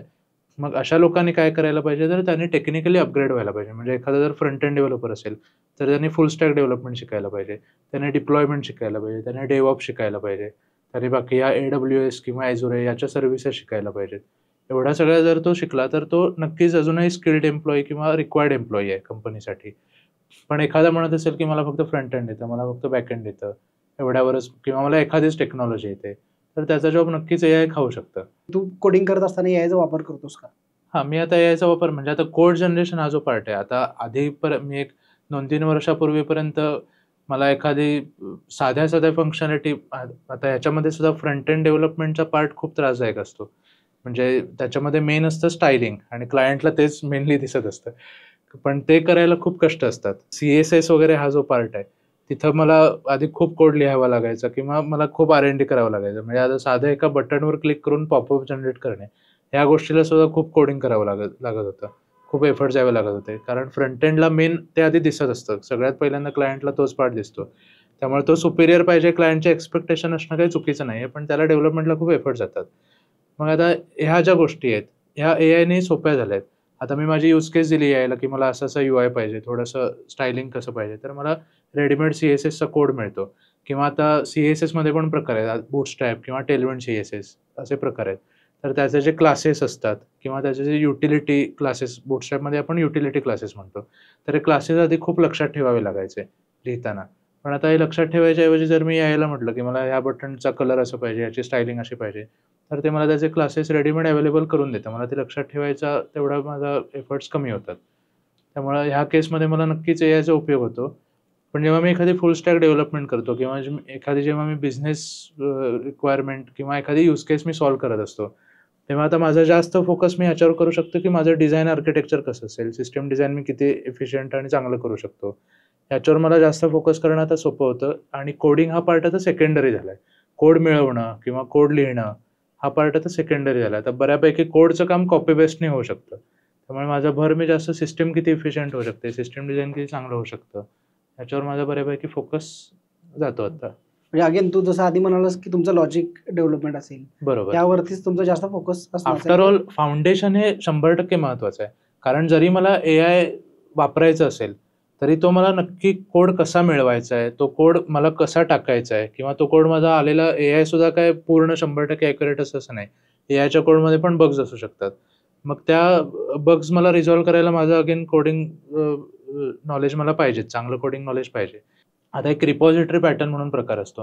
म्हणजे माझा मी कोड किती वेल स्ट्रक्चर्ड करू शकतो, त्याच्या वेगवेगळ्या फोल्डरमध्ये मी कसं डिव्हाईड करू शकतो, हा जो सगळा पार्ट आहे, ह्यासाठी माझं कोडिंग फाउंडेशन डेफिनेटली स्ट्रॉंग पाहिजे. तरच मी एआयचा उपयोग करून तो कोड चांगल्या पद्धतीने इम्प्लिमेंट करू शकेन. ओके. म्हणजे तसा एआय तसा जर आपण अपडेटेड नाही राहिलो, तर तो 100% आपल्यासाठी धोका असू शकतो. पण जर आपण तो व्यवस्थित आपल्या कामामध्ये इम्प्लिमेंट केला, तर त्याचा फायदा करून आपण आपलं काम बरोबर. अजून अपग्रेड करू शकतो. बरोबर. मी आता फुल स्टॅक डेव्हलपर झालो. मला आता डिप्लॉयमेंट वगैरे यायला लागली. माझं बाकीचं फाउंडेशन स्ट्रॉंग झालं, की मी इव्हन हे शिकताना सुद्धा मी पॅरलली एआय शिकू शकतो. त्यात काही चुकीचं नाहीये. पण आता हेच जर मला येत नसेल आणि मी डायरेक्ट एआय शिकायला गेलो, तर त्याचा विशेष उपयोग नाही. आता फॉर एक्झाम्पल द्यायचं झालं, मी आता एखादी वेबसाईट डेव्हलप केली आणि आता मला त्याच्यामध्ये एआय इम्प्लिमेंट करायचं आहे. तर मी एआय इम्प्लिमेंट करणार म्हणजे नक्की काय करणार? तर असे मी काही एआयचे मॉडेल्स घेऊ शकतो, जे आता ऑलरेडी एक्झिस्ट आहेत. PyTorch वगैरे असे काही फ्रेमवर्क्स आहेत. ती फ्रेमवर्क्स यूज करून मी त्या मॉडेलला शिकवू शकते. आता समजा हॉस्पिटल मॅनेजमेंट सिस्टमचं सॉफ्टवेअर आहे. तर त्याच्यामध्ये डॉक्टर्सना समजा रिपोर्ट्स बघून हे एनालिसिस करायचं की पेशंटला कुठला डिसीज आहे, किंवा तो पेशंट किती दिवसात बरा होऊ शकतो. साध्या काही छोट्या छोट्या आजारांसाठी, मेजर आजारांसाठी म्हणत नाही, किंवा जे रिपिटेटिव्ह, आता एखादी डेंग्यूची साथ चालू असेल समजा, डेंग्यूचे खूप पेशंट येत आहेत, त्याचा एक रिपोर्ट आला, तर एआयचा इम्प्लिमेंटेशन मी अशा ठिकाणी पण करू शकतो त्या हॉस्पिटल मॅनेजमेंट सिस्टममध्ये, की मी त्या एआयला रिपोर्ट प्रोव्हाइड करू शकतो. एआय तो रिपोर्ट ॲनालाइज करेल आणि त्यानुसार डॉक्टरला थोडं एक सजेस्ट करेल, की ह्या पेशंटला डेंग्यू असू शकतो किंवा अजून कुठला तरी आजार असू शकतो, ह्याला रिकव्हरीला एवढा टाईम जाऊ शकतो. म्हणजे ते डॉक्टरला थोडं सोपं जाईल रिपोर्ट बघताना. त्याला सगळा डिटेल रिपोर्ट बघण्यापेक्षा थोडं तो असंही बघू शकेल एआयच्या मदतीने. असे काही याचे इम्प्लिमेंटेशन्स असू शकतात. तर मग यासाठी तुम्हाला पायथन वगैरे या लँग्वेजेस शिकावे लागतील, हे एआय अशा पद्धतीने इम्प्लिमेंट करायला. तर आता अजून एक एआयचं इम्प्लिमेंटेशन सांगायचं झालं तर एकदम सोपी यूज केस आहे. तर आता मी परवाच एक हितेश चौधरी म्हणून एक यूट्यूबर आहे, ज्याचा मी एक फॅन पण आहे, मी त्याला खूप फॉलो करतो. तर त्याचं मी एक परवा जस्ट त्यांची अशी एक रॉ चर्चा असते, तर त्याच्यात त्याने सांगितलं होतं की त्याला अशी एक यूज केस आली होती. तो जयपूरमध्ये असतो. तर त्याला तिथं जयपूरमध्ये असे बरेच छोटे मोठे बिझनेसेस आहेत, जे ॲमेझॉनवर त्यांचे काहीतरी प्रोडक्ट तयार करून विकायला ठेवतात. तर त्या बिझनेसेसना प्रॉब्लेम काय येत होता, तर फोटो काढताना तसा स्टुडिओ सेटअप नव्हता, त्यामुळे तो फोटो असा चांगला दिसत नव्हता काढल्यानंतर. मग त्या हितेशने काय केलं, तर एक छोटंसं ॲप तयार केलं एआय यूज करून. त्या ॲपमध्ये म्हणजे एआय त्याने इव्हन कुठल्या तरी ऑलरेडी जे एक्झिस्टिंग एआय आहे त्याचा एपीआयच यूज केला त्याने. इव्हन त्याने स्वतःचं मॉडेल बनवलं असं पण नाही, एक त्याने एपीआय यूज केला. आणि त्याने काय केलं, तर त्या एखाद्या प्रोडक्टचा फोटो काढताना त्याची फक्त त्याने बॅकग्राऊंड तिथं त्याच्यामध्ये चेंज केली, डिसेंट बॅकग्राऊंड त्याच्यामध्ये ॲड केली. आणि त्यामुळे ते बऱ्याच युजर्सना ते सोपं झालं ॲप फोटो काढून ॲमेझॉनवर टाकायला. आणि ते त्यांनी सांगितलं की ते ॲप त्याचं एवढं चाललं, इव्हन त्याने प्ले स्टोअरवर पण डिप्लॉय केलं नाही. असंच माउथ पब्लिसिटी होऊन एपीके फाईल शेअर होत होत होत त्याने एवढं त्याचं ॲप चाललं की त्याने त्याला थोडंसं प्राइसिंग ठेवलंय. पहिले काही इमेजेस तो फ्रीमध्ये काढू शकतो, त्यानंतर त्याला प्राइसिंग होतं. म्हणजे असं जो छोटे मोठे एआयचे इम्प्लिमेंटेशन होऊ शकतात. ओके. तर मला जाता जाता तुला एक क्वेश्चन विचारायचा आहे, की जे काही फ्रेशर्स असतील किंवा विद्यार्थी असतील, आता BCA MCA करत असतील किंवा इंजिनिअरिंग करत असतील, त्यांना तू काय सल्ला देऊ इच्छितोस? ओके. आता बऱ्याच कॉलेजच्या मुलांसमोर असे काही फॅन्सी शब्द येतात, ML, AI, पायथन आणि काय. तर त्यांचा जास्त भर त्याच्यावर असतो. आता मी रिसेंटली एका कॉलेजमध्ये गेलो होतो एक्सटर्नल एक्झामिनर म्हणून. तर तिकडं जो प्रोजेक्ट माझ्यासमोर यायचा तो सगळा असाच आहे. आणि बऱ्यापैकी मुलांनी काय केलं होतं, ChatGPTवरनं काही कोड घेतला होता. सगळ्यांचे प्रोजेक्ट मशीन लर्निंग, AI या रिलेटेडच होते. बेसिक प्रोग्रामिंग फाउंडेशन कोणाचं स्ट्रॉंग नाही. त्या रिलेटेड क्वेश्चन विचारले तर कोणालाच काही माहीत नाही. आहे तसं एखादं कुठलं तरी मॉडेल घेतलं जे ऑलरेडी ट्रेन केलंय, त्या मॉडेल यूज करून काहीतरी त्याने समथिंग एक प्रोजेक्ट छोटंसं तयार करून आणून दाखवलं. तर ह्याच्यामध्ये जर तुम्ही असं काम केलं तर तुम्हाला ॲक्च्युअल जे बिझनेस प्रॉब्लेम्स आहेत किंवा जे प्रॉब्लेम सॉल्व्हिंग तुमचं ॲटिट्यूड आहे ते तुमचं कधीच डेव्हलप होणार नाही. त्यामुळे आधी तुम्ही छोटं आता साधं टू डू ॲप्लिकेशन जरी तुम्ही केलं, ते जेवढं तुम्हाला कॉम्प्लेक्स करेल तेवढं कॉम्प्लेक्स करून बघा. ते करण्याने तुम्हाला एक प्रॉब्लेम सॉल्व्हिंग कसं करतात कुठल्याही ह्याचं ते तुम्हाला आधी कळतं. तुम्ही एखाद्या इंडस्ट्रीमध्ये गेला, तिथं एखादा कुठलाही त्यांची यूज केस असेल, तर ती यूज केसवर मी ॲक्च्युअल कसा विचार करू शकतो, ती यूज केस मी किती इफिशियंटली सॉल्व्ह करू शकतो, हे करण्यासाठी आधी तुम्हाला व्यवस्थित एक चांगले प्रोजेक्ट्स करून बघायला पाहिजेत. हा सगळ्यात पहिला पार्ट आहे. मग तसे जेव्हा तुम्ही प्रोजेक्ट करता, म्हणजे एखादा तुम्ही फुल स्टॅक प्रोजेक्ट करून बघायला पाहिजे, front end to back end. पूर्ण मी फ्रंट एंडला डेटा प्रोसेस, डेटा मी काहीतरी टाकल्यानंतर तो बॅक एंडपर्यंत मी कसा प्रोसेस करू शकतो, हे पहिल्यांदा करून बघितलं पाहिजे. त्यानंतर मग तुम्ही त्याच्यामध्ये AI वगैरे कसं इम्प्लिमेंट करू शकता, हे त्यानंतरचा पार्ट आहे. पण आता जर तुम्ही एकदमच सुरुवातीला AI किंवा Web3 हे शिकायला गेलात आणि बेसिक फाउंडेशन तुम्ही मागेच ठेवलं, तर मग तुम्हाला तो पुढे जाऊन खूप मोठा प्रॉब्लेम येऊ शकतो. म्हणजे one step at a time असं तुम्हाला. आता ह्याच्यात पण असं आहे की खूप टेक्नॉलॉजीज आहेत, खूप नावं आहेत. आता मार्केटमध्ये आता मला सुद्धा एवढ्या टेक्नॉलॉजी नावं लक्षात राहत नाहीत. प्रत्येक आता साधं आपण जर म्हटलं की सिक्युरिटी हा जर एक आता पार्ट घेतला, तर ते सिक्युरिटी मॅनेज करायला पण परत बऱ्याच टेक्नॉलॉजीज आहेत. त्या DevOps बरोबर मी कुठेतरी इंटिग्रेट करू शकतो. तर एवढं सगळं शिकणं काही मला एका वेळी पॉसिबल नसतं. त्यामुळे तशी एक 10, 15, 20 वर्षाची तपस्या आहे की मला प्रत्येक गोष्ट एक वन स्टेप, तू जसं म्हणालास की one step at a time, तसं one technology at a time आपण शिकू शकतो. पहिल्यांदा जावास्क्रिप्ट शिका, मग जावास्क्रिप्टचे फ्रेमवर्क आणि लायब्ररी शिका, React.js किंवा AngularJS. मग बॅकएंड टेक्नॉलॉजी शिका, Node.js, Express.js, .NET Core. मग त्याच्यामध्ये एखादा प्रोजेक्ट करून बघा. प्रोजेक्ट करून बघणं हे सगळ्यात महत्त्वाचं आहे. प्रोजेक्ट म्हणजे असं कुठलंही नाही. आता बऱ्यापैकी मुलं काय करतात की सिनियर्सचा प्रोजेक्ट 3-4 वर्ष फॉरवर्ड होत असतो पुढं. पण असं केलं तर तुमचाच त्याच्यामध्ये लॉस आहे. त्यापेक्षा तुम्ही आणि कुठलाही आता प्रोजेक्ट करताना असा करून बघा की तो ॲज अ माझा प्रोडक्ट असेल स्वतःचा. तू काय केलंस? कॉपी केलं नाही, सिनियरचं का नाही, केलेलं? नाही, मी जरी एकदम साध्या लेवलचा प्रोजेक्ट केला असेल पण तो माझा मी केला होता. त्यामुळे मला बऱ्याच गोष्टी त्यातनं शिकायला मिळाल्या बरोबर. कॉलेजच्या काळात. त्यामुळे आणि आता प्रोजेक्ट डेव्हलप करताना सुद्धा तुम्ही अशा पद्धतीने करा की उगीच काहीतरी, आता काही मुलांचं हे असतं जिमची वेबसाईट केली आहे किंवा एखादी केकची वेबसाईट केली आहे, असं करू नका. असं काहीतरी करा की ते आता ऍक्च्युअल कुठंतरी त्याचा मार्केटमध्ये उपयोग होईल. असं अशा वेळी ॲज अ तुमचा स्वतःचा प्रोडक्ट म्हणून जर तुम्ही डेव्हलप केला तर त्याचा फायदा जास्त होऊ शकतो. म्हणजे जर कन्क्लूड करायचं झालं तर एक तर की एक भरमसाठ म्हणजे फॅन्सी वर्ड्सनी अट्रॅक्ट होऊ नका. येस, तुम्ही एका one step at a time basic clear करा, बरोबर, एक एक गोष्टी शिकत जा आणि बरोबर. त्यानंतर लाईव्ह प्रोजेक्टवरती काम करा. बरोबर. आता मी तुला जाता जाता एक हायपोथेटिकल क्वेश्चन विचारतो. तू जर ह्या फील्डमध्ये नसतास प्रोग्रामिंगच्या तर कुठल्या फील्डमध्ये असतास? तर मी कदाचित तुझ्या फील्डमध्ये असतो. म्हणजे मला पण film making, video editing, video shoot किंवा याच्यामध्ये खूप आवड आहे. इव्हन आपण शॉर्ट फिल्म्स वगैरे पण एकत्र केले. म्हणजे आमच्या पहिली आमची ओळख झाली त्यावेळी आम्ही एकमेकांना नुसतंच स्टोरी सांगत बसलेलो की ही स्टोरी ती स्टोरी आहे. मग त्याचं हळूहळू रूपांतर शॉर्ट फिल्म मध्ये झालं. बऱ्याच आम्ही शॉर्ट फिल्म्स कॉलेजमध्ये असताना केलेल्या. त्याच्यामध्ये एक खूप आठवणीत राहील अशी शॉर्ट फिल्म पण केली, आठवण नावाची, जी आम्ही कधीच पब्लिश केली नाही. आणि अजून एक फर्स्ट लव्ह नावाची केली, ती आपण प्रायव्हेट केली आहे. बाकीच्या जरा बघण्यासारख्या आहेत. हा, बघूया कोणाची कंपनी किती ग्रो होते आणि त्यावरती तो प्रोड्युसर होईल. येस, बरोबर. तर तू इथं आलास, तुझा वेळ दिलास त्याबद्दल तुझे आभार. आणि जर कोणाला केदारकडून गायडन्स पाहिजे असेल किंवा कन्सल्टिंग पाहिजे असेल तर त्याचा मेल ID मी डिस्क्रिप्शनमध्ये मेल मेन्शन केलेला आहे, तुम्ही त्याला कॉन्टॅक्ट करू शकता. आणि once again thank you for your time. Yes, thank you. मला पण खूप बरं वाटलं बोलवल्याबद्दल, माहिती शेअर करून मजा आली. थँक्यू.